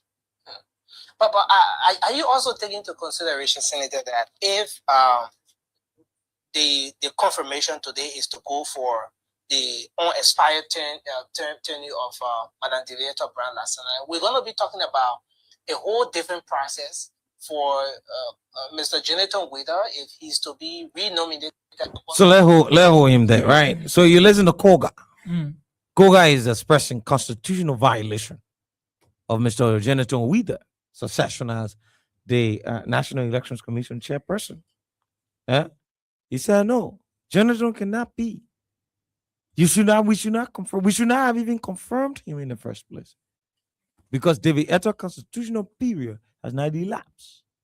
So why are we rushing to confirm Jonathan Wither as the National Elections Commission chairperson? Why are we in a hurry? So Koga did not vote. Koga abstained. Koga was angry. And that is the reason why Koga called for a private interview to state his own readiness and why he abstained from the process. But what we're saying is, Jonathan Wither is the newly confirmed and to be appointed and commissioned as the head of the National Elections Commission. But he has had a history with the Unity Party. But the elections in 2029, it will not seem like, or it should not seem to the Unity Party folks like, oh, we'll put Jonathan Wither there, and, and Jonathan Wither will cut the shot for us. You understand? No. Jonathan Wither will do exactly what the Liberian people demand. When the Liberian people say want to retain Mr. Boaka, Jonathan Wither will obey that mandate and he will respect the people. If the Liberian people say we want to politically dislodge the Unity Party, Jonathan Wither is on an obligation to respect the mandate of the people. More, maybe you can say something. We can go to the lines and ask the people what is their impression about Jonathan Wither. Being the National Elections Commission, what feeling does it send to the 2029 elections? Yeah, so I think Koga is raising some serious constitutional concerns. Yeah, so I think that is a conversation that we will have to research it. Yeah, and do and come back to the Liberian people to tell them, right? If there were some issues along the way, we will have to inform the Liberian people and then the senators who voted for him and the people who voted against or those who abstained from the process. Yeah. I think it will be good that during the course of this week. Yeah, we can talk to them. We come back we can talk about these things. We'll have that. But let's go and ask the people. Should we go to the lines now? Election matters are very important. Yeah. The opinion of the people on the election matter. We'll talk about the other issues. No. Yeah. So let's. Jonathan Wither is now the newly, confirmed National Elections Commission chairperson, and you all know that we once complained that he affiliated with the Unity Party.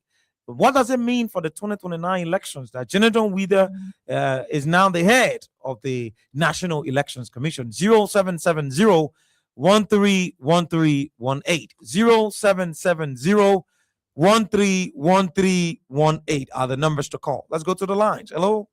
Yeah, good afternoon, my son. Go ahead, madam. Yeah, man, calling for justice, concern Library for justice. Concern for justice. Jonathan Wither is now the National Elections Commission boss. Okay, thank you very much. My son, after they appointed Jonathan Wither, we showed a certain video that the man was jubilating. He was saying, win the fire, during the election, 2023 election. We reflect that issue. Ain't getting me? And my senator from Grand Gila County, Tomlin Yaya, he said, ain't getting me? So, if Boaka say, because if I pay, he can break law. When he can break all the law in the country. So, anyhow, he says, Jonathan Wither, from local country, he will be election commission. Let me tell you, he will be election commission. Unfortunately, imposing Clinton will not there. You think it's a threat to the elections in 2029? Let me tell you, it will be more like bloodshed, as I'm telling you now.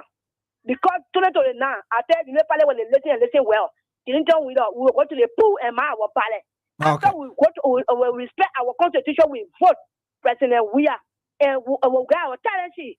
After we get our talent sheet, and the international committee will be here, as will be here. They will bring Vanguard 4, they will be here. after we go out and she President we are we United President we are BBC were nothing in the country. All right, madam. Thank you very much. So let's go to the next caller and talk to this person. Hello. Yeah, Washington. Yes, sir. Again, this is Lasana Sion. Mr. Sion. Washington, yeah, man. Washington, I don't know why people should worry. Let me tell you something. Anybody that wins, nobody that to cheat. When Georgia win the election, that was Unity Party appointees were there during Kokwea. Then when Georgia took over, during his time, when that man time finished, Georgia the one that appointed David Esther Brown Lasana. David Esther Brown Lasana was member of CBC. But yet and still, Unity Party win. It came over the Unity Party. That commission there, there's not only one person there. It's not only one commissioner. If they say they're complaining of Jonathan Widow, if this man could go around polling places and say, oh, Unity Party win this side, Unity Party win on this side, that was lie, he was lying. It was a fight. The man is capable of being election commission chair. All right. So, yeah, man. So let them start doing the kind of thing, man. That's their own fear. The good way the old man doing. Maybe second round said the man who did here, Joe, maybe Joe, man, can even say he might not be part of the second round. All right. Yeah. Okay. So nobody can cheat anybody. Anybody win, they will give it to them. When Joe, LeBron Paul say yes, that Joe will win. All right, Mr. Sion. Thank you very much. Let's leave it there. Let's leave it there and take the next caller. Hello. Yeah, Queen, this is Princess for the second time calling. Princess, for the Unity Party is a lecturer. go ahead, Princess. You know the reason why Sikisha will not win this country? I don't know. Because they can come to the analysis with evil heart. So when you will share blood, you who will share blood. You and nobody will share blood in this country. That's because the trust we will not win in this country. Because you will not come to the disco, the analysis, but you will come with that kind of evil mind. You went to the election, President Baka win it fair. He won the election. Yeah, we hope President Baka will win the 2029 election fair. By the grace of God. And we're not even telling you that we're not share blood because only one country we get in this in only Liberia we get anywhere to go. All right. So we're not share blood in this country. And so the people are thinking about sharing blood. They will share blood in their own house for now in this country. No, Princess. No, Princess, my sister. Hello. Hello? Yeah. Good afternoon, Doctor. Hello? Go ahead. Yeah, hello. Yeah. No.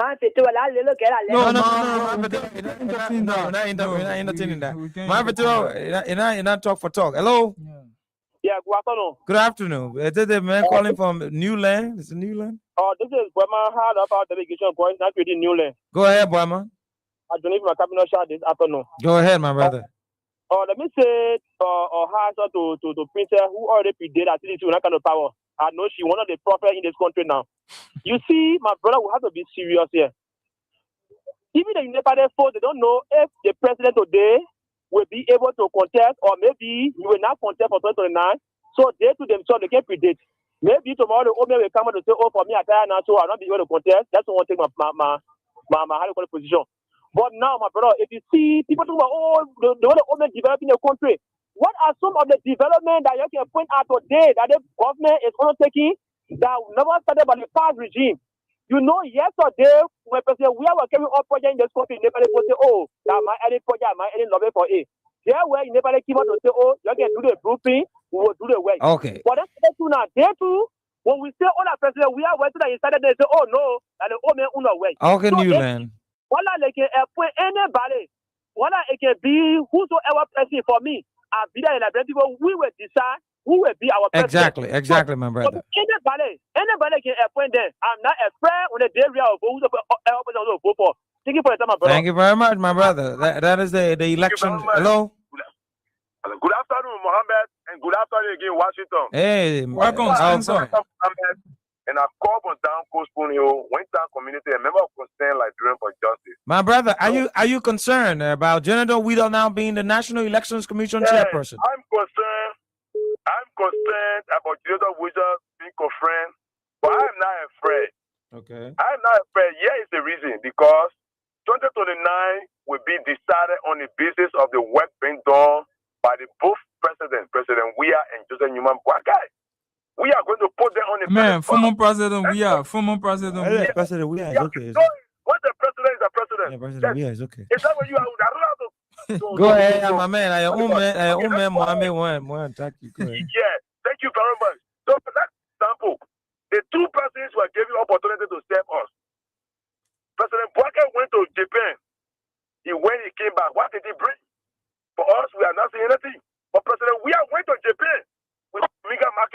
We see the second phase of the how they call it, Jebel Freeway. We see 400 motorized engine boats for our friends. We saw that. President Buhari went to United Arab Emirates. What did he bring? Zero. President Weah went to United Arab Emirates. We see the Emirates Hospital in President Weah went to France. Okay, thank you, Spencer. Spencer, thank you. All of that. These things were used to decide among the two persons who going to lead Liberia. In my mind, Thank you, my brother. President Weah returned 2029. Thank you, my brother. Thank you very much. Hello. Yeah, how you doing? Oh, I'm fine. Who is it? Patient Grey calling from Dupont Memorial. Hey, Patient Grey. Jonathan Weather is the newly confirmed National Elections Commission chairperson. My brother, I've said it on several platforms that the Unity Party government will confront me. I said it. Let me tell you, my brother, no matter how they can bring, the generator wisdom, they bring that down, they make a tomorrow election commission stand. President Pata will not be reelected. We know what they're trying to do. First, it's a Coca. Coca with the people. Coca not vote for generator wisdom appointment, confirmation. They may say Coca brought them to see to run the election. We shall go, we know that. But it will not work. At almost second be election commission said it will not work. It will not work. We know the plan of President Waka. That's why he brought a friend, Geneto Widow. But it will not work in the country. President Waka will be out of the presidency 2029, my brother. All right. They put on respect, Lord. All right, Patience. Thank you. Let's leave you there and take the next caller. Hello. Hello? Yes, sir. This is Abba Kemuga in Carwell. Kemuka. You know, only someone who don't understand the electoral process in Liberia will speak with ignorance. Because before the election commissioner can announce the result, you already have your tally sheet signed and sealed by everyone that in that polling center. So when someone will come here and speak out of ignorance and talk about rigging election, we were here when Tipla who contested on the CDC ticket were confirmed. Jerome Kogoya, people Sedition called no, it was the same Jerome Kogoya that announced as a winner. So people should understand the electoral processes. But if we are talking, even if the election is CDC not winning, Claude Marie, we are saying if CDC win, it will not work. Because if that one is saying that they pay a lot of Nigerian people to prophesy about them, they will not win no election clandestinely and surreptitiously. Thank you. It will never work. So let it go sleep. Thank you, my brother. Let's take the next caller. Hello. Yeah, Mohammed, 1 minute. Mohammed, please try to advise our brother from Up Broadstreet with the party headquarters in Congo time that this place is a place for intellectual discussion. It's not a place to use insult. So when you come to a place that you feel that you're there, or you call yourself intellectual. Okay. All right. Thank you, my brother. Thank you, my brother. We'll talk to that. Hello. Good evening. Thank you. I leave party comment and picking family. I call for another umbrella unity party. Go ahead quickly, my brother. You know, let me say this. CDC as a political party from 2005, CDC has never lost any election in this country. Every election that took place in the country, CDC won everything. Every day they crash the chin to the extent they were empowered the Unity Party put force together to see how better defeat and they stay crack like the Unity Party chin. So we can't be carried away by this thing. To be honest, because even you cover election today, Washington, to be honest with the Unity Party will defeat the CDC.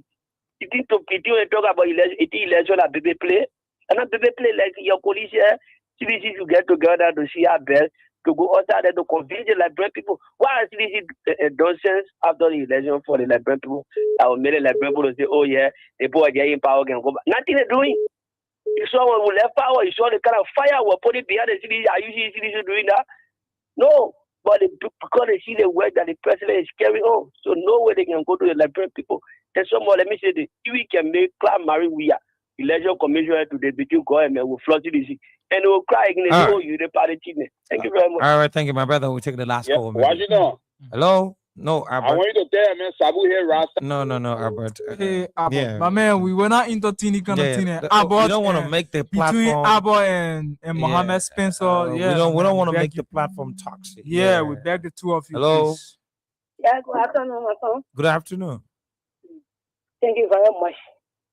They will not point Cloud Marie, they will point Katumu. No, we can't. No, my Oma. No. My Oma. But she called before. She called first. Is there? Yeah, my man. We can't allow people doing these things on the platform. No. Hello. Let's take another person. Let's take this other caller. Hello. Yes, sir. Yeah, that woman get great. All right. So let's move to the guys. About my man. My man was begging you about. Yeah. The guys want to make this show toxic for us. Yeah. Yeah. You know, we're opening a forum for intellectual discourse. We're not opening a forum for us to make it toxic, you know. And Mo, today is no, we're not taking calls. I'm not even interested in taking calls again. Mo, today is today is sports. Yeah. And there is this thing we want to talk about, the Liberia national team. Wherein we're looking at the way the politics, you know, has infiltrated the national team, you know, the Liberia national team. Today, the national team plays. And we expect, what we expect for the momentum, the kind of momentum that we are supposed to see, the impact that football and sports has brought to Liberia, the impact. I remember when during the days of George Weah, Captain Simwe, Frank Sutton. I was a young boy at the time, a young guy. Back those days, George Ibo, you know, yeah, coming up. And the guys were playing for the national team. And when the national team is about to play, you see that uniform attitude, that one Liberia attitude. Yes. You see that one Liberia attitude. And everybody is taking off their political garment. And we are moving to the stadium as a nation, as a country, as a people. And we are going to celebrate the Lone Star, the national team. When the national team is defeated, everybody is devastated, regardless of the fact that you are a sedition or you are a unity partisan or you are a how do you call it? You are from the ANC or the Liberty Party or the MPP at the time.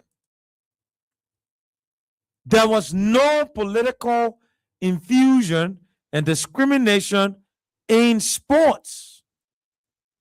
But what is happening to the Liberia national team at about this time is completely out of the sporting ethics. Today, to the extent we even have the party chairman of the ruling party now is the mobilizing person for the Liberia national team. See what is happening when the Lone Star goes to play and the Lone Star is defeated. The other people from the other side will be happy because they say that Boaka Lone Star. When the Lone Star under Weah goes to play, the other people from the other side will say that Lone Star, that we are Lone Star. So they should defeat the national team because of, you know, the political differences. That senseless and clueless political affiliation in the body politics of our country that has given birth and has infiltrated the footballing world. Today, nobody wants to celebrate the victory of the Lone Star, the national team. Nobody wants to celebrate the victory of the national team.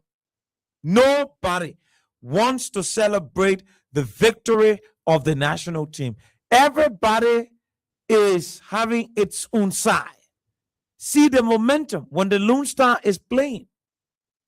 See how weak the momentum is because of the politics of the day. Oh, Joe, we are not in power, so I can't support the Lone Star. When the Lone Star beat tonight, tonight, when the Lone Star is defeated, you will see people on Facebook celebrating the defeat of the Lone Star. Tonight, when the Lone Star wins, you will see people on Facebook attributing the success of the team to the president. This is what Boakai Lone Star can do. But when the Lone Star is defeated, you see the opposition, some of the people in the opposition, not everybody in the opposition has that, that arcade mentality. But some of the people in the because of politics, there should be nothing good happening to the country. Because Boakai is not in power. So anything about we are who is in power is wrong and should not be supported. Because we is not in power, anything about the country is wrong and should not be supported. That is the kind of mentality that we have employed as Liberians. Today, the national team is playing. How many people you see giving support from the opposition like it used to be before in the past? How many people you see giving the support to the national team? I want to see government institutions giving tickets. Yeah, and people, within the government and people who want to support private individuals giving. How many awareness you see people are canvassing, mobilizing for the Liberia national team, in the spirit of unity, oneness. Tonight, when Lone Star is defeated, the Boakai Lone Star. And this is how divided the country has become, my brother. This is how bad the country has become when it comes to the infiltration of politics in sport. Politics should be nowhere near sport. Today, we have Mustafa Raji appointing the party chairman as mobilizing person for the Liberian national team, making other people from the opposition to feel very disappointed in the national team. And some of them say they will not support the national team because it is a unity party national team. This is very unfair. Absolutely. Very unfair. Absolutely unfair. So, so Washington, a breaking news. Yeah. The executive mansion posted 3 minutes ago. President Boakai relieves Ambassador Sheikh Mustafa Kouyaté of duties. Yeah, so Sheikh Kouyaté has been relieved of his position. I knew that was going to happen. So just for the public consumption, Executive Mansion Monrovia, President Joseph Nima Boakai Sr. has relieved Ambassador Sheikh Mustafa Kouyaté of his duties as Ambassador at Large for Special Duties and Special Presidential Envoy with immediate effect. In a communication dated June 8, 2026, President Boakai informed Ambassador Kouyaté that recent events arising from public statements attributed to him concerning the Honorable House of Representatives, coupled with subsequent communications received from the body expressing a vote of no confidence in his continuous service, have created circumstances requiring presidential attention and action. The president emphasized that the success of Liberia's national development agenda depends on constructive engagement, mutual respect, and effective collaboration among the three coordinate branches. Yeah, three coordinate branches of government. The Liberian Chief Executive Officer noted that the implementation of the arrest agenda for inclusive development requires strong working relationships among national institutions in pursuit of the common good. The president thanked Ambassador Kouyaté for his service to the nation and wish him well in his future endeavors. Sheikh is out. So Sheikh Kouyaté is out. We can talk about it on the last segment. But why you go ahead?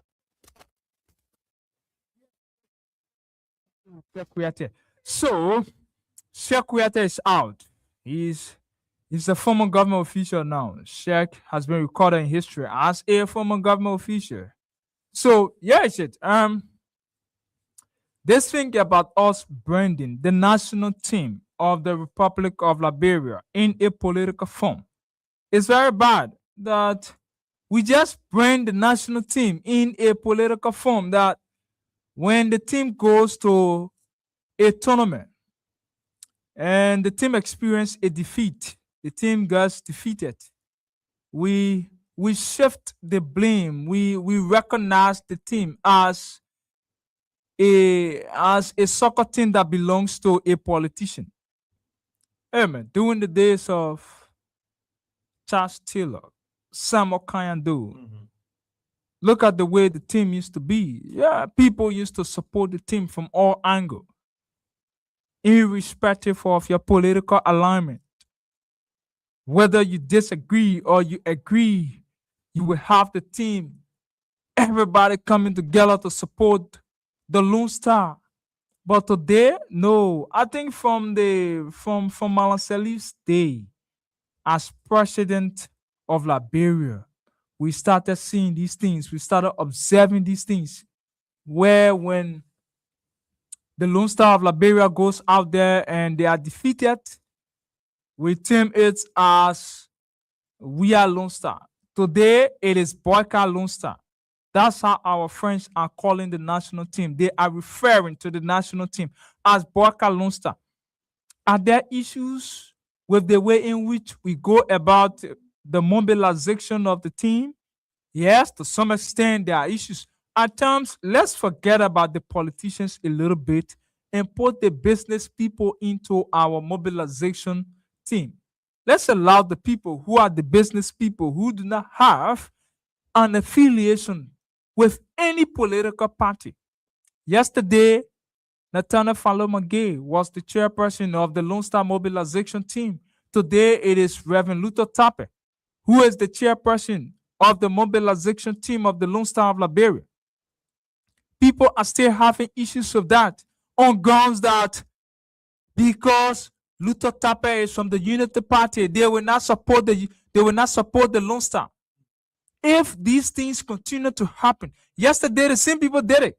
That when Nathaniel Falomagay was the then minister for states, people said because he is a minister and then he should not be serving in that position as the mobilization chairperson. Because of that, some of them will not support the Lone Star.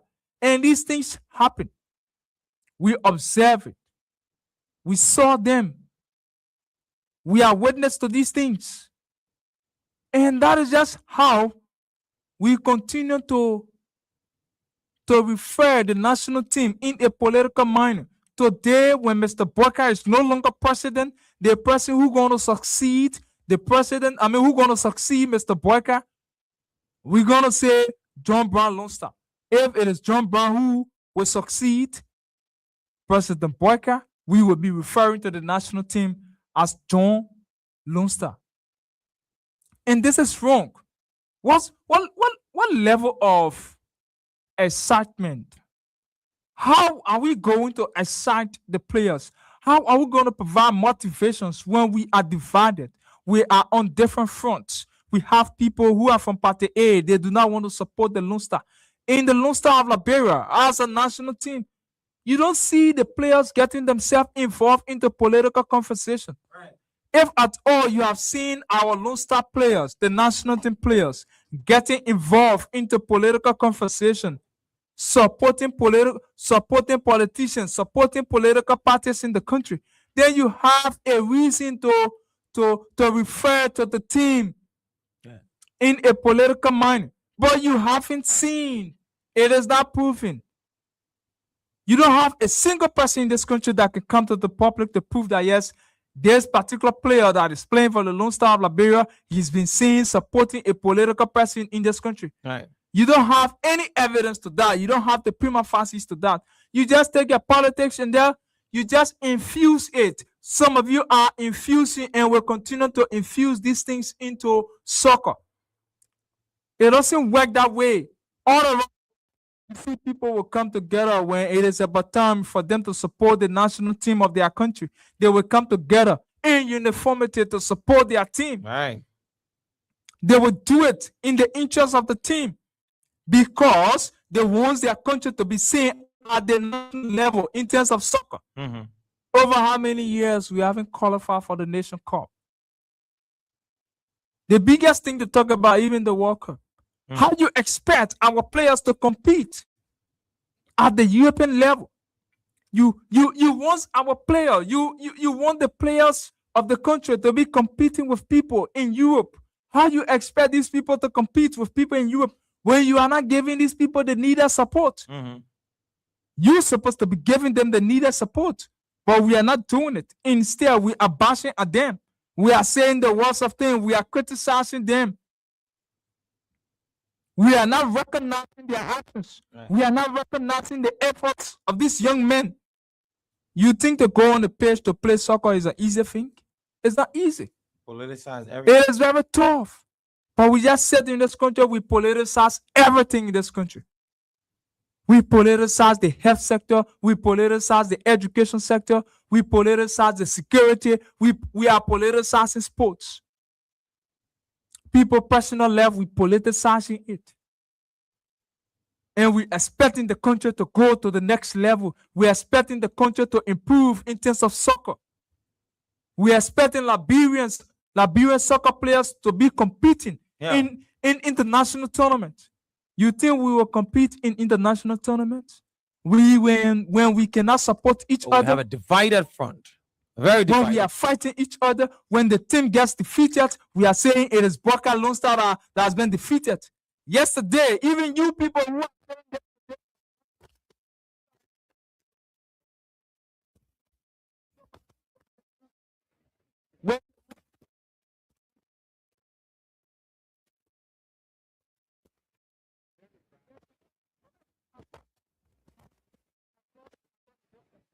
when the Lone Star played Togo, I still remember that encounter on the Antoinette Tottenham Stadium.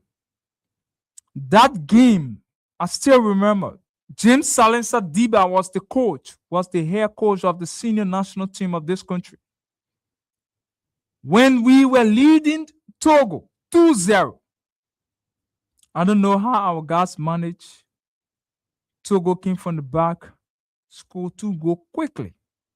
At the end of the tournament, at the end of the game, after the game that very day, seeing all the social media, Lone Star, we are Lone Star couldn't qualify over Togo. We are Lone Star this, we are Lone Star that. If we continue on this path, what example are we setting? What picture are we sending out there? How are we encouraging the young people who are playing soccer almost every day? The young people who are coming up. What level of encouragement are we giving to them?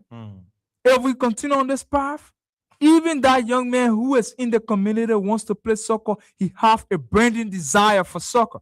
You are discouraging him. You are making him to believe that the country doesn't support sport. There is no uniformity. Absolutely. We go into a national tournament.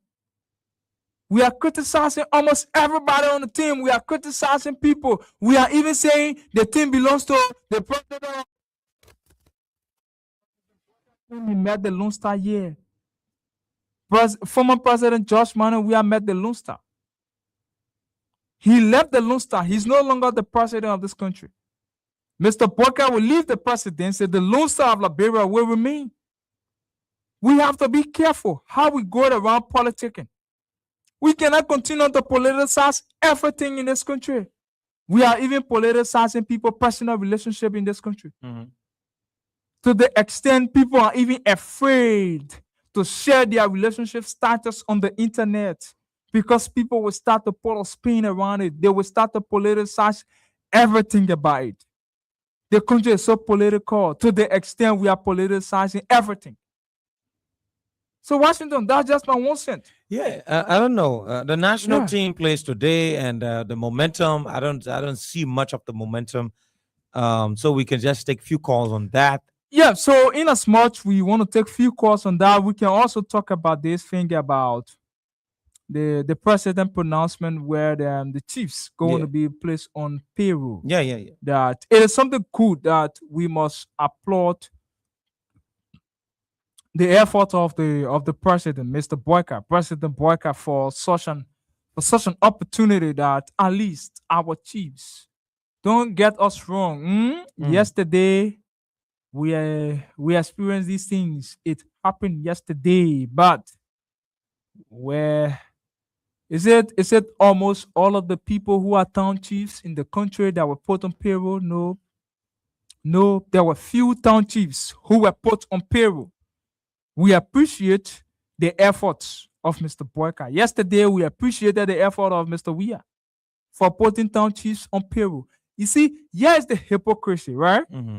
When he said buses will be provided for town chiefs to and from, to events and from events. Supporters of the Unity Party yesterday, or supporters of the opposition bloc yesterday, they put a spin around it. They said it was wrong yesterday to provide moving objects, to provide vehicle, or even motorbikes. Yesterday, President Weah did it. Providing motorbike. They said Motorbikes and pickups for town chiefs. Motorbike was almost like an insult.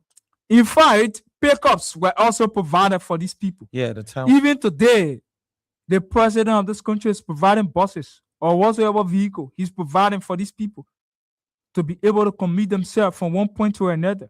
It is not a bad thing. But the hypocritical part of it is that yesterday it was wrong, but today it is not wrong. You see nothing wrong about it. This is how we just run the country this way. This is how we are just running the country on hypocrisy. We are too hypocritical in this country.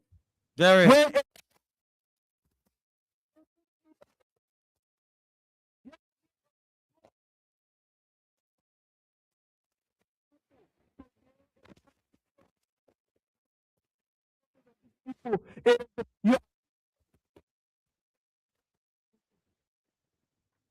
No, it's not the first time. It is just a slight difference. We shouldn't be doing these things in this country. We have to gravitate from these kinds of things. We continue to set a bad picture, a negative image for the country. Right. Almost every day we continue to say these things to people. Then at the end of the day, we want these people, we want international people to come to the country to invest their little resources in the country. How you expect people to come and invest money in the country when you are painting a negative picture? When you are projecting the country negatively in a negative mind. This is wrong. This is wrong. It was wrong yesterday. It will be wrong today. It will be wrong tomorrow. Totally wrong. We will sit on these platforms. We will remind you of what you did yesterday. You said it was wrong yesterday for Mr. Boyka to do for Mr. Weah to do these things, but today you are the supporters of Mr. Boyka. You are championing that. You are celebrating it. You are running with that particular thing on the social media that it is the first time. No, it is not the first time in the history of this country for town chiefs to be put on payroll. The thing is, Mr. Boyka said all of the town chiefs going to be put on payroll. Let's see, how is it going to go? Whether town chiefs not going to be complaining, whether town chiefs not going to be crying around, because we know that yes, yesterday town chiefs cried, they complained that they haven't been put on payroll. There is a need for them to be put on payroll. They cried, they complain about it. And let's see whether the same thing not going to happen today. We have to change our style of politics. We can politicize everything. We can't be too hypocritical about everything in this country. We have to do that. Right. We have to stop it. We definitely have to stop it. This is wrong. We cannot continue on the same path. So Washington, that's just my 2 cents about it. Yeah, and to close up, let's talk about the Sheikh Kuyate issue, and then we just go to the lines and open the lines and ask our people the executive mansion has officially released. You read it? Yeah, I read that statement. So Sheikh is out, Mo. Yeah, Sheikh is out of the government. and the government said because of some statement made by him in the public, that is the reason why they have to let him go. That is it. So it is the right of the president, right? Yeah. So he These works at the people- will and pleasure of the president. Yeah. And when you can be sitting on there's a parable that people have. You can sit on the eagle's wing. Yeah, and say the say eagle arm is smelling. It's smelling. Yeah. So And that's what, according to what they say, Sheikh is doing. yeah, according to what You're in the government. almost in that, almost like similar parable. Yeah. So Sheikh will have to go, and it's gonna be a new picture for Sheikh. So he's gonna go out there and do what he's supposed to do to sustain he and his family. He can still find another means to contribute to national development, not just in the public sector, but even the private sector is also there. He can go and contribute in the private sector. So that is it. Men will be moving and men will be dropping. That's the beauty of That's the beauty government of job, the, man. the government. Yeah, that's the beauty of government job. You know, I always tell people that today the president goes to bed and then he wake up early morning. The president wake up early morning. The man can say, "My man, I won't see you over there. You have you can't do anything about it." And let's Is it a reaction from him? no, let's be honest, right? It is the right of the president. It is the right of the president to dismiss. Let's get it clear.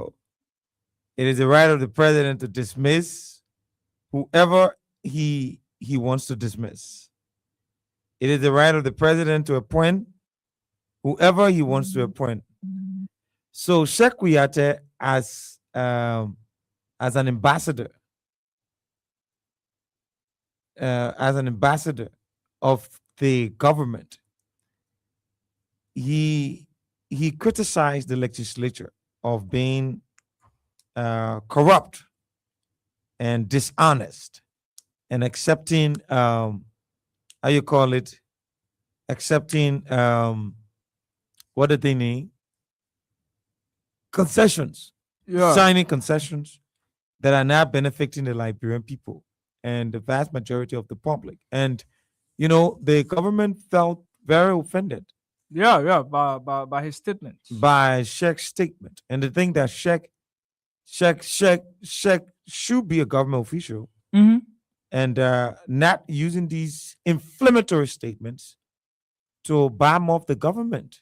Yeah. And government thinks it's wrong for Sheikh to do that. So it is the will of the president. The president can choose whoever he wants to work with. Yeah. The president can choose whoever he does not want to work with. For me, I don't think Mr. Kuyate. Look, there is a difference between advocacy and governance. Yeah. Advocacy and governance, they don't work. Okay, I think we can leave that whole conversation for tomorrow. I don't know how you look at it. Yeah, because that is something that let's go to the lines and that is something that we have to talk about. And then another thing has also popped up from Spoon TV is reporting that the former chief of protocol to former President Weah has entered the country through the Roberts International Airport. I think there was a light of a red flag. Or what they call Interpol. So obviously she will be forced to come back into the country. But mind you now, Washington, despite she had these things, but then Spoon is also reporting that the madam came through the Roberts International Airport. There's nothing like an arrest. No, there wouldn't be. There wouldn't be. So there wouldn't be. There wouldn't be an arrest. We thought to let the public know that yes. Was there an arrest when Samuel Tuah came in the country? There was not. No, it took some days. There was not an. In fact, some months. There was not. They wouldn't invite him. Yeah. He was invited. Yeah, he was arrested. So Finabono is in the country. Yeah, to Finna those is of in the you. country. So I think we have a whole package Yeah, tomorrow. for tomorrow. Yeah, a very We'll good talk about package. but let's go to the lines and talk about the few things we talk about. The Yeah. Lone Star is playing today. Politics has erupted. Yeah. The sports, you don't see the momentum, and then when the Lone Star is playing today, they say that Boaka Lone Star. Boaka Lone Star, yeah. And yesterday that we are We Lone are Star. Lone Star. And then you don't get the needed. Luther Tapper were talking about 10 million. That 10 million, the Lone Star cannot get that money, because now everybody want to support Baka Lone Star. Mm-hmm. You understand? And now everybody wants to support Baka Lone Star. And when Baka leaves, and now everybody want to support We Are Lone Star or Commons Lone Star or Abilities Lone Star, and the rest of the other things. So the politicization in sports is embarrassing the sport, and I think we need to get rid of that. But let's go to the lines and take a few calls. The national team plays today. What do you make of it? How do you feel with all the political, with all the politics surrounding sports? What do you think the changes are needed for the national team? Every day is politics on the radio. Sometimes we have to bring up these, different concepts of awareness, to the radio. Now people are very, very accustomed and acclimatized, to political conversations and debates.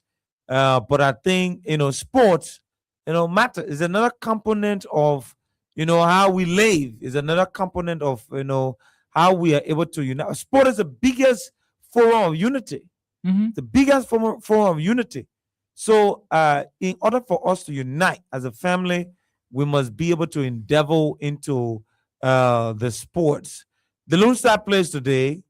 Let's get your impression and tell us, politics. Yeah, the political aspect has interrupted, the sports. But let's go to the lines and announce the number 0770 131318 0770 131318 0770 131318. It is not a Boaka Lone Star or a We Are Lone Star. It is the Lone Star of Liberia, the national team, the team that bears the flag of the country. They play today against our neighboring Sierra Leone. So let's go to the lines. Hello. How are you? How you coming? I'm doing fine. What's your name? Okay, my name is Josephus Tia, right? Yeah, Mr. Tia. And, so the Lone Star plays today. Yes, and I give my full support to the Lone Star. But what do you? I want to make this clarity first of all. Okay. I heard you say something that has to come to do with Lone Star players in politics, and for which I 100% it showed that it happened. Okay. Okay. James Deeper was a national team.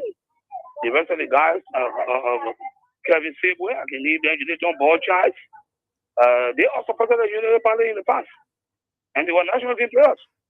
So I don't know, maybe you are not informed with the company, because I traveled with Union Party in Canada, and they were all there. Okay, even the fellow defender of Lone Star those days, okay, he was also there, and he was deputy minister at the time of the defense and the defense ministry. Okay, so I don't want to make that clarity. Maybe you are not informed, but that's all. But I personally. But we're also concerned about we're also concerned about the way politics has infiltrated the sports in the country. Well, I want to say this very shortly. Anybody who will take politics and place it on the sports, I don't think they love this country. They really don't love their own country, because how will you because you are a member of this party, and because President Boaka is the president, and to which Lone Star defeat, and because President Weah was there, so and you were from the Union Party, you wish him, maybe you must see this for you, but it's wrong. All right. Thank you. Like today, anybody who would wish Lone Star and say Lone Star be defeated only because you're not from the unit on the political side, the girl will follow behind where you come from. All right. We'll beat for them. Thank you very much. Thank you for your input. Hello. My brother, what you doing? Yes, sir. We're looking at the national team, the national team, and the politicization of politics when it comes to sport. How do you view that? The national team plays today. No, what you don't. Let me commend you for the program. You see, that one of the things I think is supposed to put every library, whether the matter of your political differences, whatsoever. I want to do, and I believe in that. I always say I was chairman with the secretary. They have a whole lot of things to do. The example, Amos Tuer is the secretary general of the United Party in our FPRC. Then today, in going to another position, again, as executive member and the LFA. So I got serious problem with that. To be honest with you, even the chairman, you want the board of the people, the chairman of the party, and then now they put you on another committee. Momo Laden chairperson. So your work, your one, how many work you want? So did I get no other library for that? My brother Washington.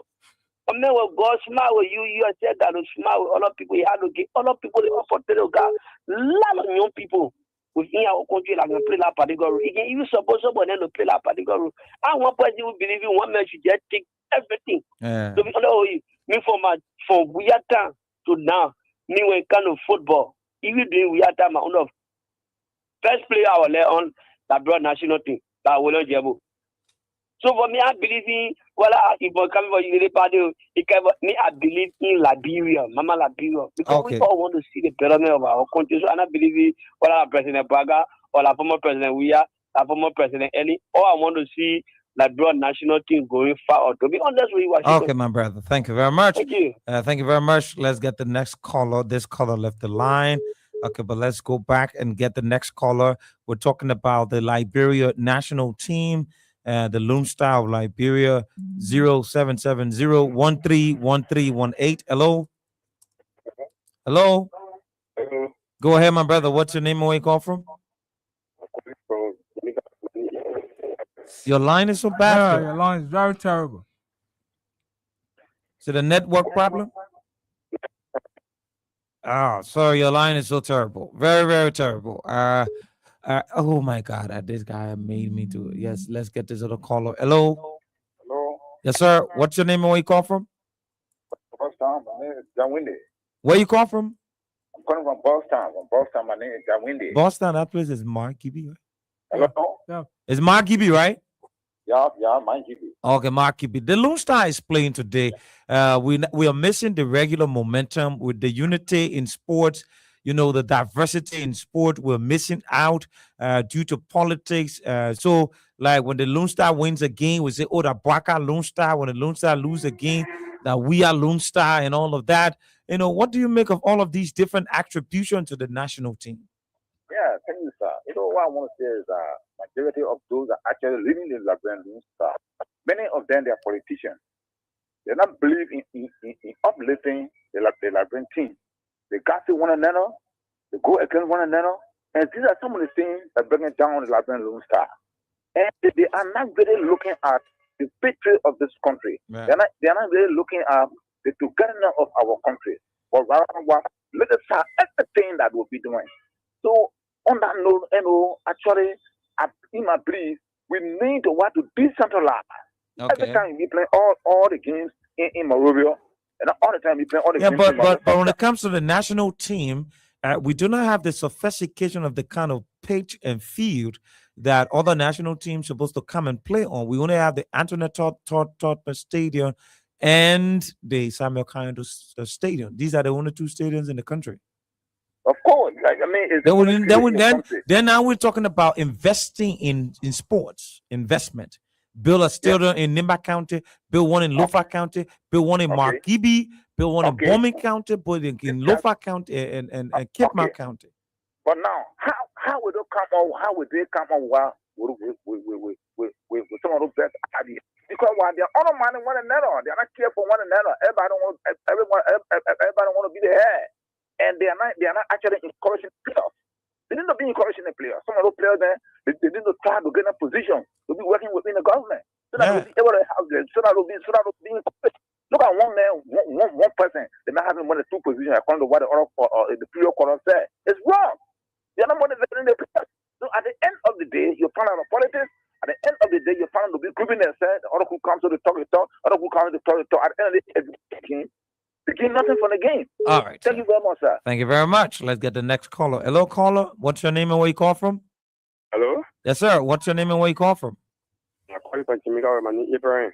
Abraham, what do you make of the national team? The Lone Star, we are missing the momentum, the regular feeling, the euphoria of the Lone Star. The politics has divided, the Lone Star that we knew before. What do you make of it? Lone Star plays today.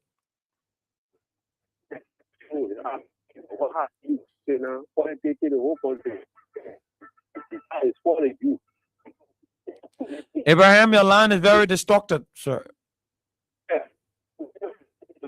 Abraham, your line is bad, sir. Very, very bad. We can't take you. We'll have to leave you, Abraham, and take the next caller. Hello, caller. Yes, this is Augustine B.K. Kudi from Johnsonville. Mr. Koyi. Yes. We are missing the regular flow and momentum of the national team, the senior men's national team. The politics has erupted the team. We are missing that Lone Star that we knew before, where when the national team is playing, everybody, regardless of your political affiliation, we all are going to the field to support the team. But if you look on the social media this evening by 8 o'clock, you either hear it is the Boaka Lone Star, or it was the We Are Lone Star, or it was the LA Lone Star. What is happening to the team, and what has politics done to the national team? These are all divisive statements that they are using or that have been used by ignorant people and unpatriotic citizens in this country that we do not want them to continue in this route. It's more frustrating and disheartening to be seeing such a thing, to be hearing such a thing.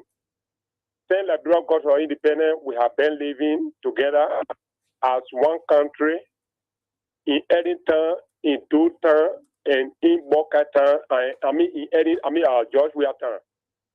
So if it is Boca Town, I think we should contribute unanimously towards unity, for us to stand together in order for us to boost the morale of the country. Not an individual party, not an individual person, but it should be done holistically so that majority of the Liberians can be happy for this patriotism to be going on. It is very bad to see or to hear such a thing. It is my regret to hear that. But the only thing I can say as a journalist to you, it is good for you to carry on the awareness as you have started. We never knew the arrival of Nabodo, and you have just made us know something about that.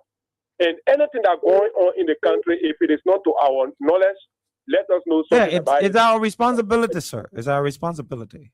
Yeah, so I really compliment you people behaving in this way. Thank you, sir. And most of the time, I really admire you people. So let us push against it, and we should not try by all means to continue on this divisive platform. All right, sir. Yeah, we're not create chaos in the country. Thank you very much. Thank you very much. Thank you very much. Hello. Watch it down. Yes, sir. Good evening. Who is it? Thank you. So there's Square. Hey, William Corbett in conversation from District 3. There's your number 3. Yeah. So who's the representative over there? why is Representative Sumo called Maluba? Yeah, Smo Moba. My friend Smo Moba, who every time I call him, he does not want to pick my call. Go ahead. No, that guy is not that friendly. It's just that maybe probably he's not really acquaintance with you, but I think you will really I'm acquainted with him. I invited the man 2023 to EFBC. So the talking point this evening, right now, I speak to you live at the Samarkand Sport Complex, and I can assure you that Liberians are turning up into their numbers to share the national team. Lone Star, we're going to defeat the Stallion today. And look, I may agree with you when it comes to the political side. People will want to celebrate when the beat the Lone Star wanted to frame it as, a specific political party. And I think Barry Chappell being appointed on the steering committee, the mobilization committee, I don't think it is meant for politics, right? You they just look for influentials. When you appoint people, you look at who is influential, who is able to reach out, who is able to convince people, right? These are things I think it based upon that background that Reverend Chappell was appointed. And Amos Sewell and other people, those people were never appointed. Amos Sewell were elected by the executive committee of the LFA. So I don't think for his position you can, align his political position to that of the Liberal Football Association. And there were people who from the CDC contested also, but they were defeated. Silva Batigia and others, they contested, but they were defeated, right? So I don't think that the football. But Trevor, don't you think that the way the guys are melting the politics in sport, don't you think is hindering the kind of love for the sports in the country, most especially the support to the Lone Star? Well, I think when it comes to that aspect, for me, I don't want to go political because this is a national issue and I don't want to shift the blame on a specific group of people that because they are in opposition, they are the one causing this problem and what are people. What I can tell Liberia is that let us lay politics aside. Today, Liberia is a pride and it is a country. Come on the field. Look, the era is back. I'm standing right before the stomach. I'm about to enter, but you were just because of this show wanted to make my contribution. That means we have a good attendance of the people there. Yeah. We have a good attendance and people are coming in at numbers. They are rare and blue. That's sharing quarters that Liberia has. So I think it is incumbent upon all Liberians. If you are home, come on the street. Let's celebrate the Lone Star forever. This is our only country. This is our nation pride. When it beats anybody, God forbid, if the Lone Star was defeated today, they're not going to say we defeated. So they're not going to say we defeated anybody or we defeated CDC. They're going to say we defeated Liberia. So as a Liberian, you were in Liberia. Yes, okay. So we lost him there, William Trevor. Yeah. So what we can do is that we can talk to our guy, our sport journalist at the field,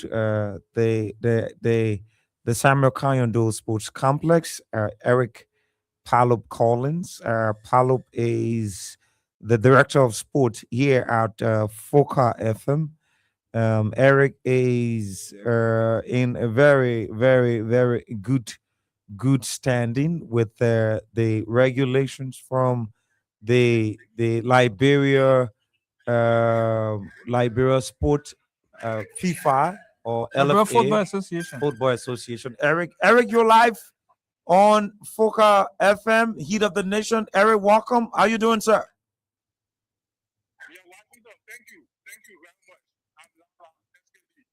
Thank you, Eric. What are we to know what is going on at the Samuel Kayando Sports Complex at the moment?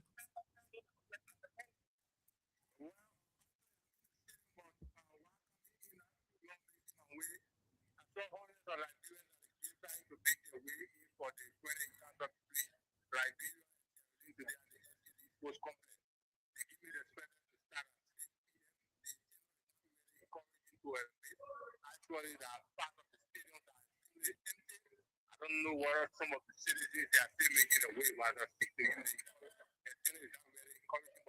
They are only now they are warming up. I heard that there were too many tickets out for people to grab and go and watch the game. And you are talking about poor attendance, Eric.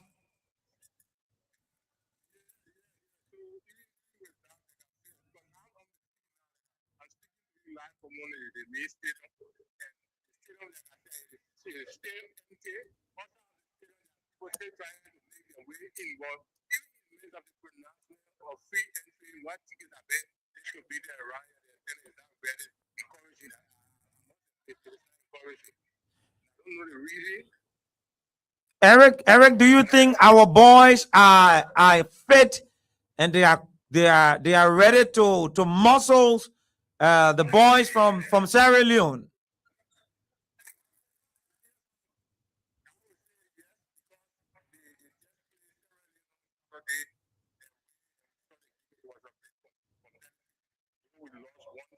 away. And the team will be hoping to do the bounce back from that defeat. So they feel that they can get away because today's game marks the second game for the new coach of the Lone Star of Liberia, who took over just a month ago. So the fans, like I said, those are here, they are in high gear, they are hoping, and the team is the unity, the spirit from the boys.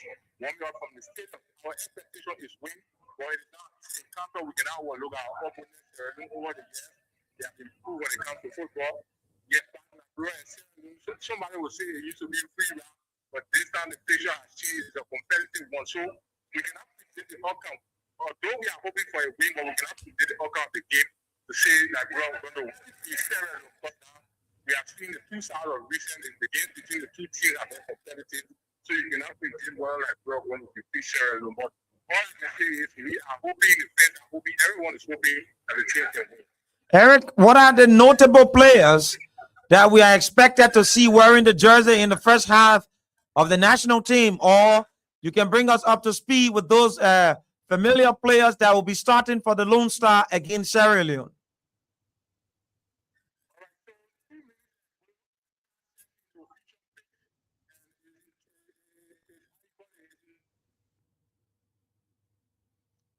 Hello, Eric.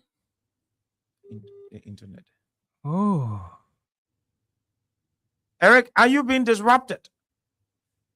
yeah, probably it could be a local call coming through. And A then, local call is coming through, and it's Eric. We gotta let Eric go yeah, because we don't have time. the time is against us. More. It was a beautiful show.